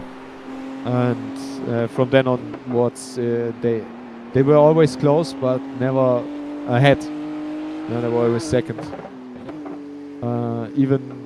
And also I think we talked about it today with the change from 2 to 3 stops. Just to remind our viewers, there must have been a change in the BOP, which also includes the maximum fuel amount. And obviously, the fuel amount has decreased, the maximum amount. So we're not seeing 2-stop races anymore in the GT3 category. We see 3-stop races. Yeah. And I think Heusingfeld was very good in these 2-stop conditions. They nearly always gained time through the strategy, I had the feeling, in the first races. So even if they were still in the Mercedes, I think it would have hurt them. So yeah, by the way, the fuel, how it got changed, I just checked it. From the last race to this one, you can do power adjustment, I think, nowadays, yeah, because you can. So for the Lambo, the fuel went down from 90 to 85%. For the BMW, it went from 88 to 83.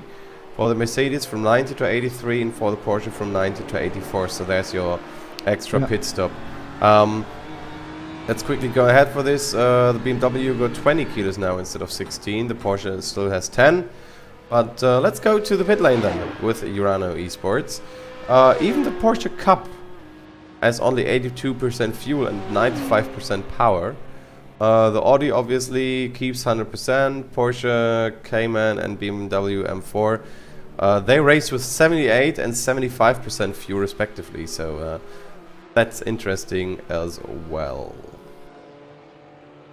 It's also important to say that the SRD is that's their own BOP, so it's not like anybody just say so. It's like that, and the organizers can't change that. They change it to the best of their knowledge, obviously. It is a balance of performance in the end. You never will please everybody. That's just the way it is, and obviously it's not easy to really balance it 100%. Obviously. It's at least you're always on the same track, so that helps. That helps a lot. I think the BOP is very good. I think we have, just in the GT3 category, we have obviously the BMW with Urano shows it's a quick car, but the Porsche is a quick car. just only because Heusingfeld is maybe a little bit slower than with the Mercedes, doesn't make it bad. So the Mercedes wasn't bad this year. It was good. It won races. I think also the Lamborghini has especially its strength on the straights. And yeah, sometimes you gain a little bit from a BOP change, and sometimes you lose.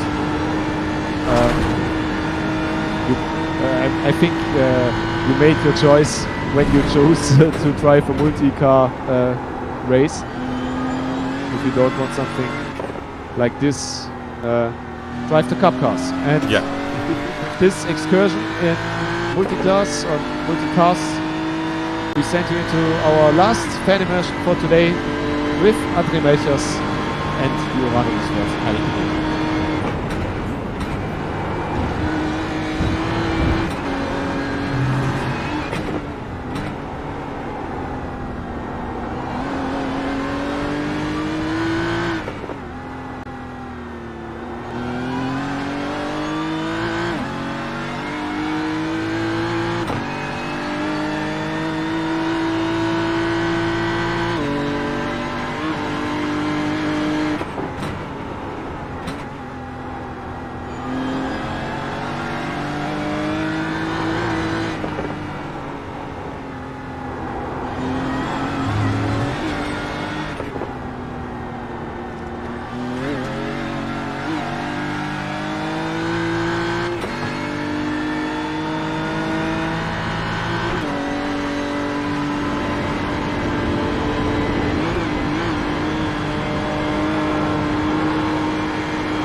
And we are back from the fan immersion, as we've just seen an overtake between the Urano Esports Heineken Media and Urano Esports Huawei car. So they are swapping positions somewhat, or was that a Porsche that he overtook? Because the colors are quite similar. I think it was a Porsche, right? Yeah, that's a Porsche behind him. 2.5 seconds between the two Uranos after the final stop. As I said, Heineken Media currently ahead. Last 3 laps. Let's look at the replay then. None of us would be surprised if they switch positions. Yeah, T3 Esports Alpha. That's the Lamborghini losing it all on itself. JP, who is also racing the ADAC Sim Racing Cup and is quite good of a racer there, especially with his real life performances. I don't know if you know him. Hadn't had the pleasure yet. Well, he's actually driving the DTM trophy. He's you know, the ADAC Stiftung Sport. He got 2017, 2018. He's German karting master champion, and he started this year in the Mercedes AMG customer racing team in the DTM trophy. So usually knows his stuff around in cars. So that is a little bit unusual for him. Was also quite an unusual spin. Triple right-hander.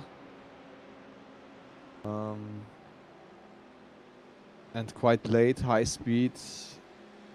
It's not the way you want to lose the car there. It really, you can't really have big thrust in the car for the next corners after that. Could be also that he might just be a little bit too fast, 1 or 2 kph. If you realize this, then it's not a big of a problem mentally. But if you think the car should stick and it doesn't, yeah, you lose a lot of confidence. Every now and then the cars still are pitting. Obviously, we are in the final rounds of pit stops.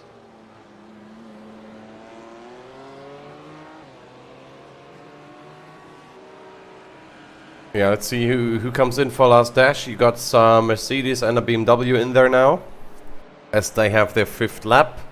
We will see IES Sim Racing Schweiz Cup, maybe, that depends. But who we will see is DE Sim Sport Cup 2. They're gonna lose some positions. For Deutsche Payment, it's gonna be very close. I think they gotta come in as well. And we lost Team Race Gitter 5 minutes ago. Yeah, the GT3 car. Yeah. Toby Mantai. Which had already been in quite a few problems today. And before the fan mentioned, we were waiting for the second Team Heusingfeld Audi in the SB3T class to make their final pit stops. And they have in the meantime, and Perschke is still leading the race. The 4-4 now in P1 in front of the 4-1. And if it stays like this, which is very likely, 5 seconds between the two cars with 3 laps to go, they're basically neck and neck for the championship right into the last race. So if there was ever a bigger fight between the same team for the championship, I don't know when. I mean, you had Zorg Rennsport Esports dominating for quite a while, until they disappeared from the screens like overnight. Yeah, then obviously the next obvious step, that was Heusingfeld, who are now dominated by Urano. So yeah, the thing is, of course it's close, but it's not close enough for my liking in the SP9. To be fair, for the being the big class, you know, the spear tip of the DNLS Community Cup 2021. By the way, we lost 8 cars, if I counted correctly, or 9 even, during this race, which is, I think, the most cars we've lost all season. Yeah, I wouldn't disagree with you there. Oh, there's a penalty for car number 55, 5-star Motorsport, and that's gonna help Sim Racing Academy White to get more points, because they get the drive-through. They are definitely past, and it's might be even close to stay ahead of Epic Sim Racing Red. That's possible. Also, a big comeback drive for Progressive Sim Racing. They were in the front runner group at first, but then they fell back. Now they're in P4, right up behind Urano and Heusingfeld. So good comeback drive. Meanwhile, we just take a look and we get SimSport, die SimSport SP10 out. That would mean like 50% of the classes DNF.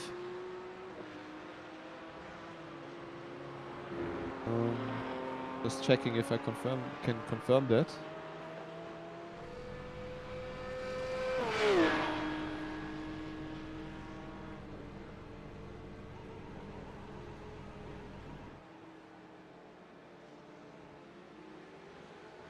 Not so. I can't really confirm it right now.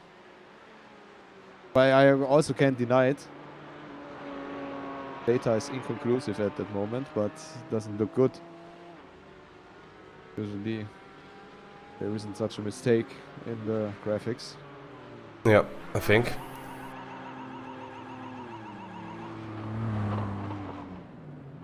Okay, final stop for Deutsche Payment and Race Union and Schubert Motorsport. Schubert. That looked like a 1 second black flag.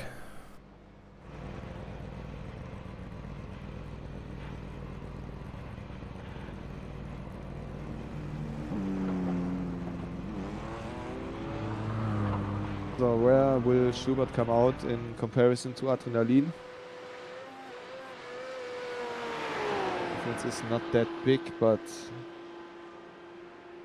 P1 and P2. Meanwhile, the current cup standings. IES, I don't think they have the distance. They don't have the range, so they have to do one more stop. And RC on P3, so they gained the third position. I think Impulse Racing, they had a big incident. Something was happening. Oh, I'm completely mistaken right now.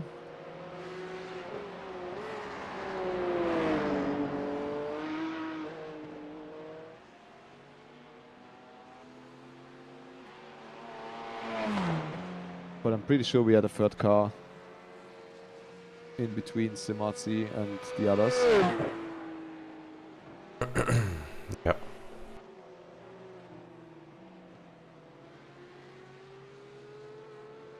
Well, it doesn't really matter. I think it was Impulse. Which they aren't there right now. So only a small gain. Yeah, very small one. The thing is, with that many cars not even getting past the 50% mark, it's gonna get interesting with points. Yeah. But that also means that IES, they really want to take the win today. Like second P2 would still be good, but P1 would be even better, obviously. Yeah, definitely. Yeah, but still, it needs a podium position in the 8-hour race. When you calculate with a victory of SimRC.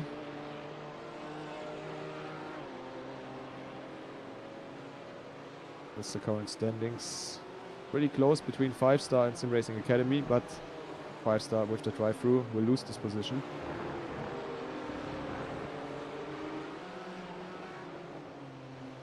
And I can only repeat myself. I would be really, really surprised if the Uranos don't change positions in the end.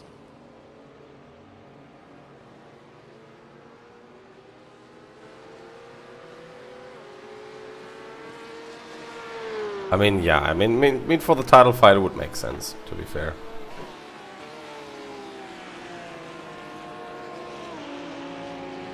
You never know what happens. Maybe the 90 runs into problems in the 8-hour race. Maybe can't get all the points they want. And you don't want one or... it wouldn't even be one, it would be less than one. maybe like a tenth of a point in our point system. You don't want a small gap in the end to be the deciding factor when you could have just get some more points easily.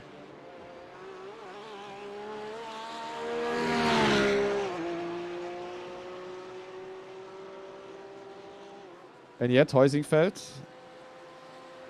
I could very well imagine that they will enter the 8-hour final more motivated than the last races. First of all, the transition to the Porsche, even if driving-wise the car felt a little bit better, the results didn't show.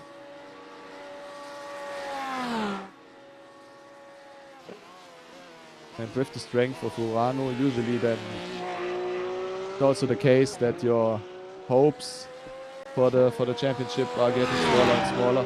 But the 8-hour race is something different. It stands as itself, I already said. And every team, it doesn't matter if you had a good championship or a bad championship, every team will enter this race highly motivated. Well, they're getting closer and closer, so now they're flashing. I think that's actually a real race right now, or they're just mocking each other in the Discord chat, because it's certainly not on our TeamSpeak right now.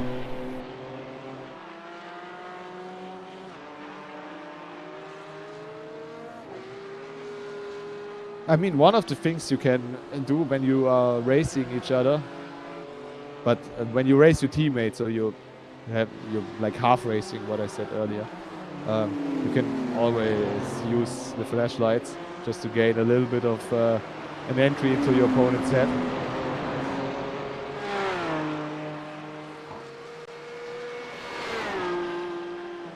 Don't really like it, to be honest. No. I think it's unnecessary. And there are situations where it's okay, where you just for lapping maneuvers between slower cars, it's okay when you give them a little bit of flash so they notice you a little bit more consistently. But to play with your opponent's mind, to just push him into a mistake by flashing, it's a little bit of a cheap trick, I think. I mean, but it works. I mean, you know, if it wouldn't be working, nobody would do it. You know, I tried it as well, just for funsies. I flashed just before the braking point. The dude watched the rearview mirror, missed the braking point completely, and went off track. And you know, you can't say that it's my fault. I mean, he can just concentrate on the road, right? It's a race. But that's my opinion, at least. I mean, of course, constant flashing. There's a Porsche in the way, and almost the Heineken media would have gone trapped sorry, in the side of the Porsche. Just had to laugh a little bit because I've seen both almost inside of each other. And imagine those cars would get damaged here, especially the 90. Impulse had a drive-through and a fast repair, so that's the reason why they had lost such a big time loss. And now IAS in front or behind Sim Racing? Far in front, nearly 10 seconds. Wow. What a save of the race. If you stop so late, you can stop very, very short. Don't need much fuel. And 10 seconds is... I expected them to be close, but 10 seconds is quite a lot.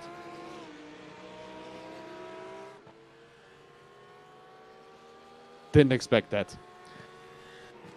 But well, that means IAS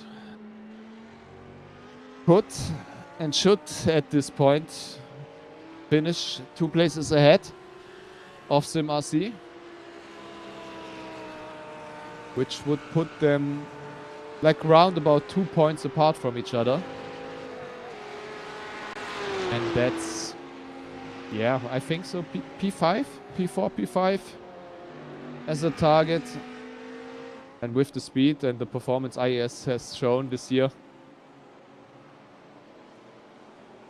you can hardly imagine that they aren't able to finish in those regions. Definitely a favorite of the for the win.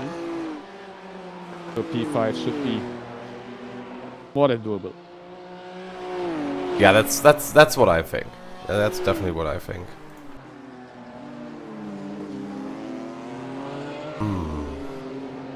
Let's see. Well, we have WS Racing Esports and Artal Motorsport close. We have the Uranox close, and that's about it. That's actually the closest fight on track that we will get in the remaining about quarter of an hour, at least for the Urano cars.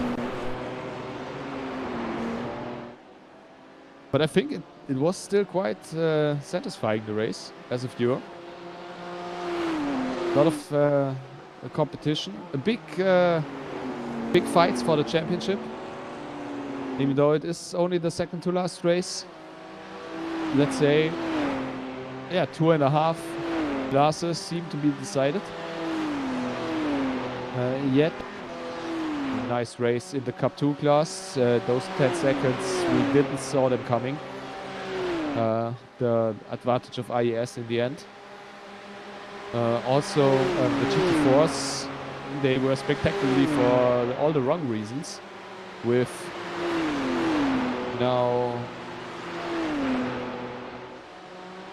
actually only 3 of 8 cars running.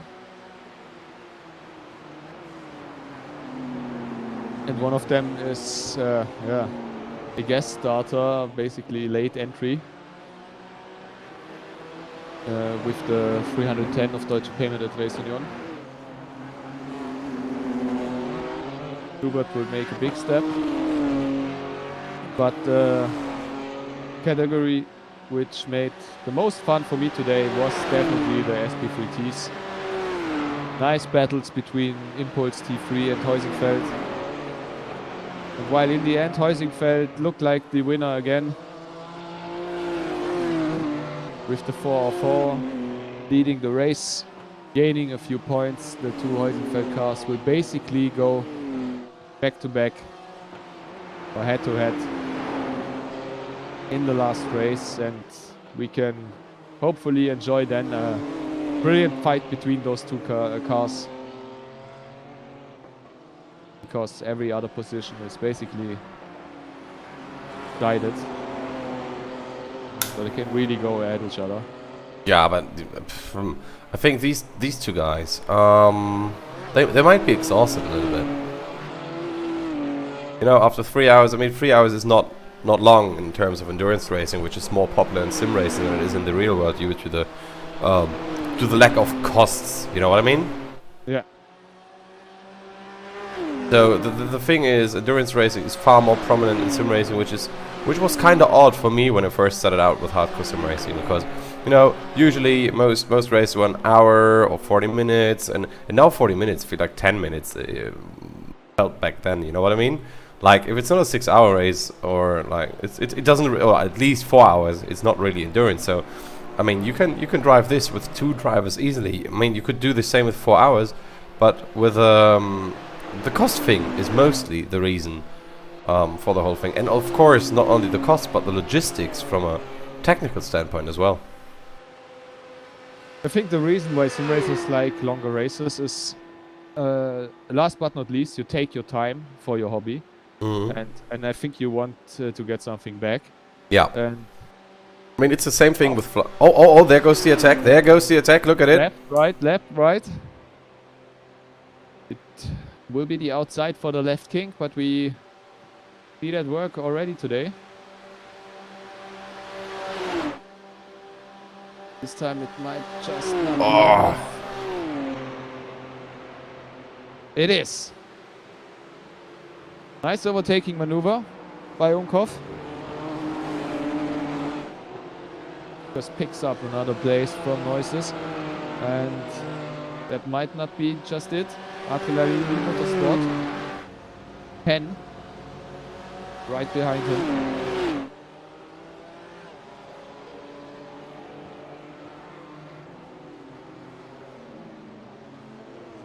Yeah, with the sim races, I think they like the longer races because you really, okay, you take your time, you take, let's say, like today, Friday evening, and you don't want to be done after 10 minutes because then it's not really worth it. Don't forget, it's not just a race, you have to prepare. If you're not in the 7th or 6th round of the DNLS, you probably just had built your setup for the current track. Probably 50 to 200 laps, somewhere about. And that all takes time, it takes effort. So if you have an 8-hour race or even longer, obviously you get a lot more back. And the second part is also endurance races. You almost always share your car with somebody else. So it's a little bit more social than if you're just alone and maybe have a teammate where you share your setup. But if you share the car, it's even, you're even more close to each other. You know, you share your same destiny. If one guy is making a mistake, then the other is directly involved with it.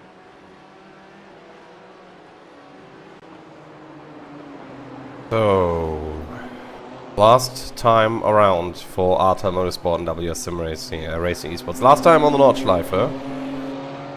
Last time through the green hell as the sun starts to settle. But let's look at the fight for P8 in Porsche Cup class, because Demis Knetsko is gaining on Juan Valiente. It's 1.5 to go. 1.5? You sure? Yeah. Yeah. Oh yeah, it's 22 laps, right. True. 1.5 to go. We're in lap 21. We're not, oh, okay. And we are on the car of Alexander Schramm.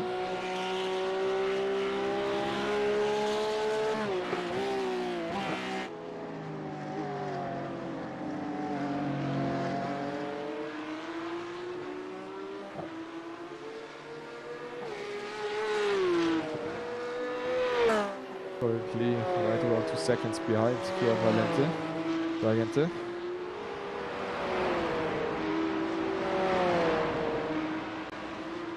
Race tech in the end. 8th for 9th.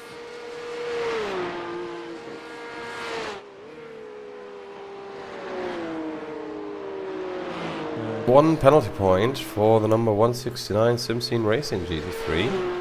Let's see what that was about. Looks like incident 18. Let's have a look then. To find the right browser window because I've got like 10 open. There we go. 18. And that was for an unsafe rejoin against T3 Esports Delta. That's always, it's just the easiest thing just to avoid. Yeah, the same thing was for 5-star. It was an unsafe rejoin, which was a little bit more severe. It's on paper it's the easiest, but in the moment when the heat is high, then it's not so easy to keep calm and just but you have to think about you're not alone on the track. If you come back in an awkward angle or at an awkward moment, you don't even have to cause a collision or an incident. Just by the thing itself is punishable in my opinion. Racetech 10th currently in the championships. Sorry. Oh, that was a sneaky one. Didn't see that coming. Racetech performance 10th in the championship standing, and MSC Knitsko 9th with only a 0.28 points apart. So very, very close, basically head to head. That makes the duel a little bit more spicy even. If Racetech can get this one position today, those two cars, they basically fight it out in the last race. Whoever finishes ahead gets the position. Now we enter the final lap. Yes. At least the leaders did. Uranus just did. And now also Team Heusenfeld. So we are basically 8 minutes away from finish. But still, Unkoff Noises Hen. And team names Arta, VRS, Adrenalin. And also they have more than one lap left. Because they obviously will not get lapped. Uranus started their lap, they're all in the Caracciola carousel here. So there are at least 2 to 3 more chances. 2 times the Döttinger Höhe. 1 time turn 1 and maybe We can count the mood cover. But that's not over, and this is not over as well. Like I said, they're fighting for their direct competitors in the championship.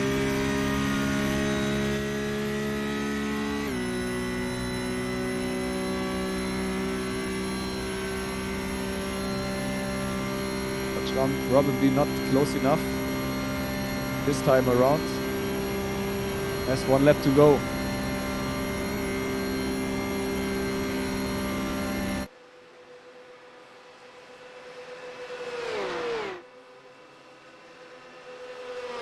Yeah, he's not close enough. Gives me the chance to ask you, Tobias. I said it like I repeated myself again and again. I said Esports Huawei will take the checkered flag today. We are in the final lap. Still Melchers in the Heineken Media in front. Yeah. What are you thinking? I think there is a chance that they let Melchers win, but there's also a chance that Huawei is just not caring about it and just takes some of the Dingerhöhe. And then they both crash in the Hohenrhein chicane, and then they're both out, and Heusingwald takes all the points, and Urano will take none. I've seen horses puke. Well, that must have been a pleasure to see. The worst case scenario, obviously, if they take each other out. That would be a Rosberg Hamilton situation. Yeah, Huawei has to tow and they lose the championship lead. They just switched positions, by the way. Yeah, noticed that. right at this moment, NASA took the lead. Wow. And we have Noises rear wing in our pictures, and we don't have Han anymore. Now we have him back, side by side, those two. Noises on the outside. He gives Han the inside, gives Adrenalin the position. Usually you see the drivers defend on the inside.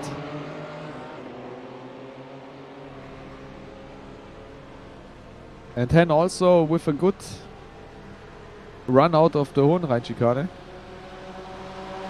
Even though it won't be enough. It leads Unkhoff to at least cover the inside, so his first corner won't be perfect. And the pressure's definitely on. One lap to go in the battle for P12.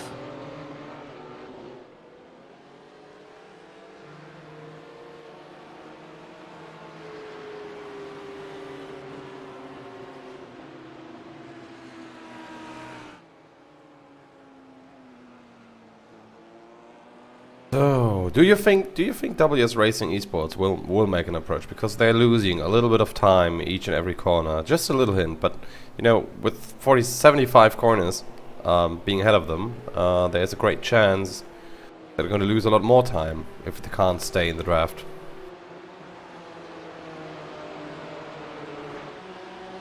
Yeah, we have to check again on the Nordschleife. It's such a different part. You can well lose in the right here on the Grand Prix course. But then in the Nordschleife, when the pressure is on, when the risk is higher, some drivers thrive under these conditions. And Patrick Hen, he doesn't want to wait until the Nordschleife. Through the right kink in front of the Vidol. As nice maneuver. Obviously helped by a small mistake of Unkhoff in the Bierkurve.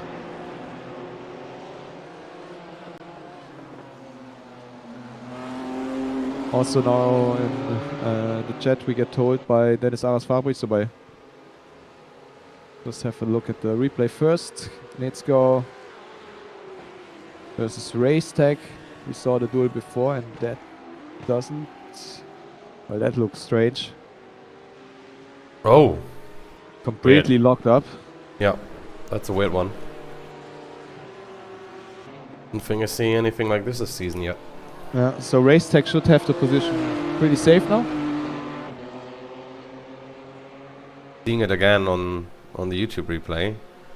The front left tire completely locked up, as if the brake bias was way too much in front. Turned in just a little bit during the braking, and the left front was like stopped. I'll be happy that in iRacing there are not yet flat spots implemented, because that would be a rough ride to the line. Especially with motions of pop, pop, pop, pop, pop. Yeah, that's something else. I know this personally very well as R Factor driver. Especially I personally know it very well, because I know this feeling, like at the very least after 2 or 3 laps. Because then I usually just outbrake myself somewhere.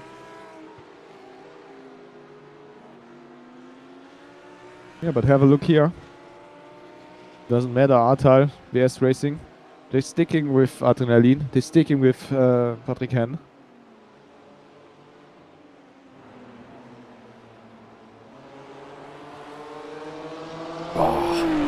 Love the scenes, love the camera in Kalmar here. I mean, it's there for ages. I did plenty of awesome screen caps, which I then edited to make look like real photographs. It's an amazing camera. But let's look at the lower right of your screen as well, where you see the leading pair coming onto the back stretch, or the front stretch, or the stretch which leads to the front stretch. Let's call it the end stretch. Oh, and there is... Oh, they're fighting each other. He almost pushed his colleague onto the grass. That's a bit aggressive from... who's in that car right now? From NASA. Whatever you do, don't crash. Yeah, but that was quite aggressive. I thought he's gonna go on an S-track overtake like an after. So, there you go, Daniel. Well, there you go, Urano. Congratulations to Luis Nasa, but especially congratulations to Andre Melchers, Heineken Media. I think they deserve the win today, even though on paper it goes to Huawei, Pastor or Nasa. But yeah, I think Melchers was a little bit quicker today. Nonetheless, they take a big step towards the championship with Heusingfeld in P3, Senkowski and Hutzfeld not on par today. Yeah, in the end, absolutely deserved. Urano, 25 seconds on the end result. You can't argue with that.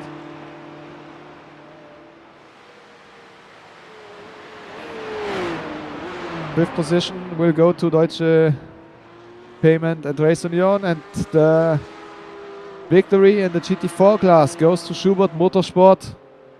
GT4, René Penke takes the checkered flag in the Porsche Cayman.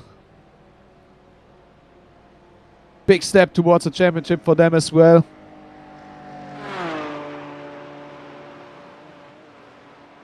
Especially with Andy Gülden and Deutsche Payment and Race Union in P2. Because their rivals, Adrenalin, only P3. A little bit extra points. Yeah. There goes Andy Gülden. GT4, nice result for the team.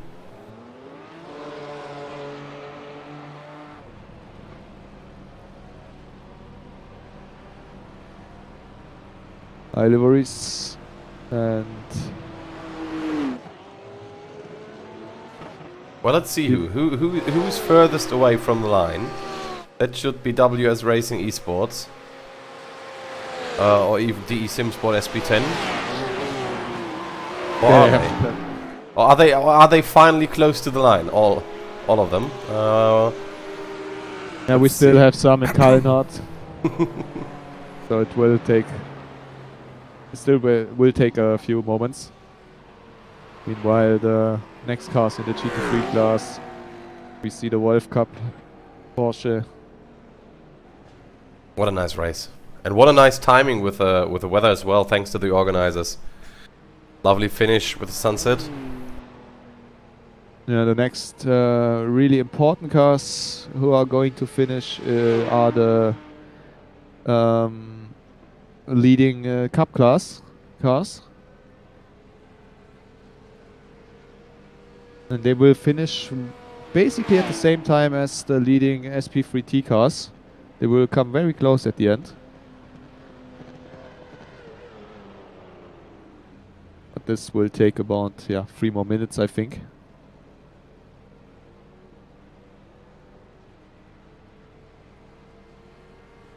We also got some information in the meantime from Sim Racing Academy. Dennis Aras Fabri. In the car there was a problem with some shifters. So basically the pedal shifters didn't work, which cost them some time. Still P2, good result. But they were unable to fight for the race victory after that. That victory in about 2.5-3 minutes time will go to IES Sim Racing.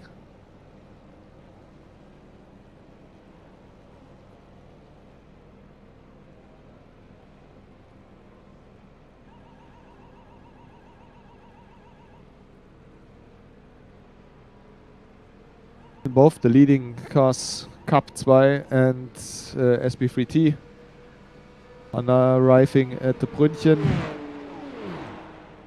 and are basically together right now.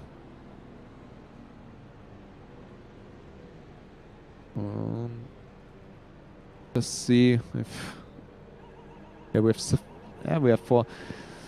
I'm not so happy with our friend in the who chooses our pictures. We have a pretty close battle between Team Heusingfeld and Impulse. Would like to see that. Let's see if we can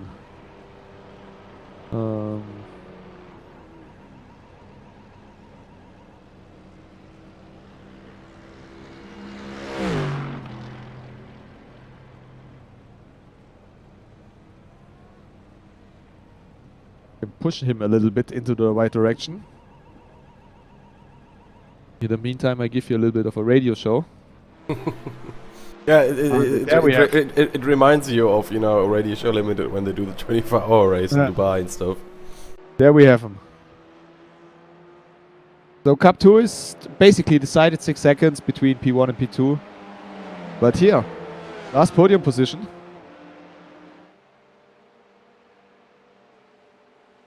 We had technical difficulties. So, quick reset was necessary, but now we are back. And is it really happening? T3 with the overtaking maneuver, but very early. Maybe there is a possibility for a counter-attack. Yeah, and there they come. There it comes. I think. Oh, and there's another one coming with them. Let's see if that was enough. Oh, I don't think so. Look how they defend. Look at how they defend. The VS Racing is out of the race. It's just the first two. Oh my god, and that's decided as well. The 422 is going past Impulse Racing. Are they doing the impossible? Oh, they touch and they hit the wall very hard, and that looked like a self-inflicted incident. But very nice handling, by the way, from the car behind. Slowing down. So T3 Esports comes ahead of Impulse Racing and, well, I think that was GT Temple. Oh no, it was at Race Tech, sorry. Interesting. What a finish, what a finish. Well, that's not a finish that somebody wanted. Yeah, obviously, but it is the last corner. It's tight corners. It doesn't matter if it's the last or if it's 1 second to go or 1 hour to go. It's always tight there. And obviously nobody wanted to was going to yield at that moment. It was a small contact. Yeah, I wouldn't make too big of a fuss about it. First analysis is basically a racing incident. Don't think there was some bad intentions. Well, the unofficial race results are out, and it's Urano with a double win ahead of Team Horsey World #1 Progressive Bravo then on P4, followed by Alivery's Wipe Sports, Sim Racing Academy on 6th, 5-Star Motorsport on 7th, Epic Sim Racing on 8th, WS Racing Esports in their BMW on 9th, followed by T3 Esports Gamma 3 minutes 18 behind the leaders. And like we said, big step for the Urano towards the championship. Congratulations again to Luis Nasser und Daniel Pastor for the win today. Piranha Sim Racing in P11, Adrenaline E-Motorsport 12th, then 13th Atal Motorsport. In P14, VS Racing 2, iLivery Sport Red P15, 16th Sim Racing Academy Black, followed by Raceline Sim Sports and SimScene Racing, Phoenix Racing Esports DNLS 2 and Team Race Gitter in 19th, respective 20th. Well, 22nd and 23rd, it's German Sim Racing and the not started Iron Vision STS Sim Racing team. They didn't start the race at all, so that's a did not start for them.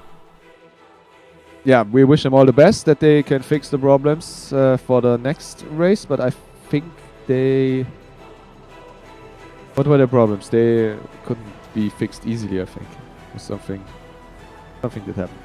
Anyway, IS Sim Racing Schweiz Cup wins the Cup 2 class, and with that comes a small advantage, not as big as from Murano, but a small advantage in the championship against Sim RC, who are finishing third today. In between them are Sim Racing Academy Red. Then fourth position, the Sim Sport Cup 2. Fifth, Deutsche Payment and Race Union Wolf Motorsport Sim Racing in the end on P6. Great comeback drive after early incident. In P7, we have Race Tech Performance and Netzko, Impulse Racing P3 in P11, Prodina 12, Herzog 13 and VNS on P14th. Well, then we go for the SP10, 8 cars only, so that's easy. Schubert Motorsport GD4, Deutsche Payment then with Schleife on board in the end. Adrenaline E-Motorsport GD4 in third, DE Simsport SP10 fourth, Ringfiziert in fifth, SimScene on sixth, Team Race on seventh, and Iron Vision STS only in eighth. Also 14 laps down, not even half the race. Over half of the race, they just made it barely. But Schubert, and again, another win. And another win also for Team Heusingfeld. This time it was the 4-4 in front of the 4-1. In P3 we saw it with this very late attack. T3 Esports in P3, followed by Impulse Racing P4. GT Temple Racing in P5, and with 1 lap a difference already, German Sim Racing, Race Tech Performance Green, and VS Racing Esports in P8. And Sim Projects Racing Team steadily out after round about 7 laps. Which also means that the two Heusingfelds basically are at the same point standings, maybe a small difference, but I'm very confident to say that whoever finishes in front of the other one in the final round will take home the trophy. Yeah, that's obvious. So, seeing as there are no interviews coming up for us, as always, Daniel, let's do a quick recap and then talk about what's next for the DNLS Community Cup powered by VRS here on VCO Esports. First of all, we saw quite a few unexpected things in the qualifying, in the timed qualifying, where some, for example, Heusingfeld in the SP3T class didn't really perform to our expectations, and not everything was fixed in the qualifying race. We saw, for example, the Envision GT4 losing positions. We saw Heusingfeld again not regaining everything. Few positions were switched, but all in all it was a quiet sprint qualifying as we expected. And finally the race. Brilliant group buildings. There was a lot of strategy. You were driving like in groups, four cars at the time, and also had to think about everything. If you when do you stop, which tires are you taking, and I saw we maybe didn't saw the most overtaking maneuvers today, but I think strategy wise it was a very clear race for us viewers, and by that I mean you could really follow the teams in their thoughts, how they what do they think is the best, and some Some cars, they opted for the early stop. Other, they went as long as they could, and in the end, it all came together, and it was really, really spannend. Exciting. Exciting up until the end. For example, with this car right here, IS Sim Racing, that they had 10 seconds in the end. Nobody could expect that, and it was really not. Yeah, it was so exciting. You couldn't answer who is gonna win right until you know the answer, and that's what racing is all about. And we see much more of that in 2 weeks' time at the 8-hour race, because everything is basically doubled. The strategy and also the performance, because today you had to be 3 hours or 22 laps, around 3 hours without mistake. Next time around, it's more than double the time. Yes, exactly. Double the time, half the wait for the next race, one could say. The 30th of October, 1 day shy of Halloween. That's when we race the 8 hours. My name is Tobias Brockmann, and well, Daniel, it was a pleasure to have you here. I can't wait to have an even bigger crew. And well, with this nice car from Gregor Eid, I think we can finish tonight. In this case, I also would like to thank our viewers for tuning in. Until next time.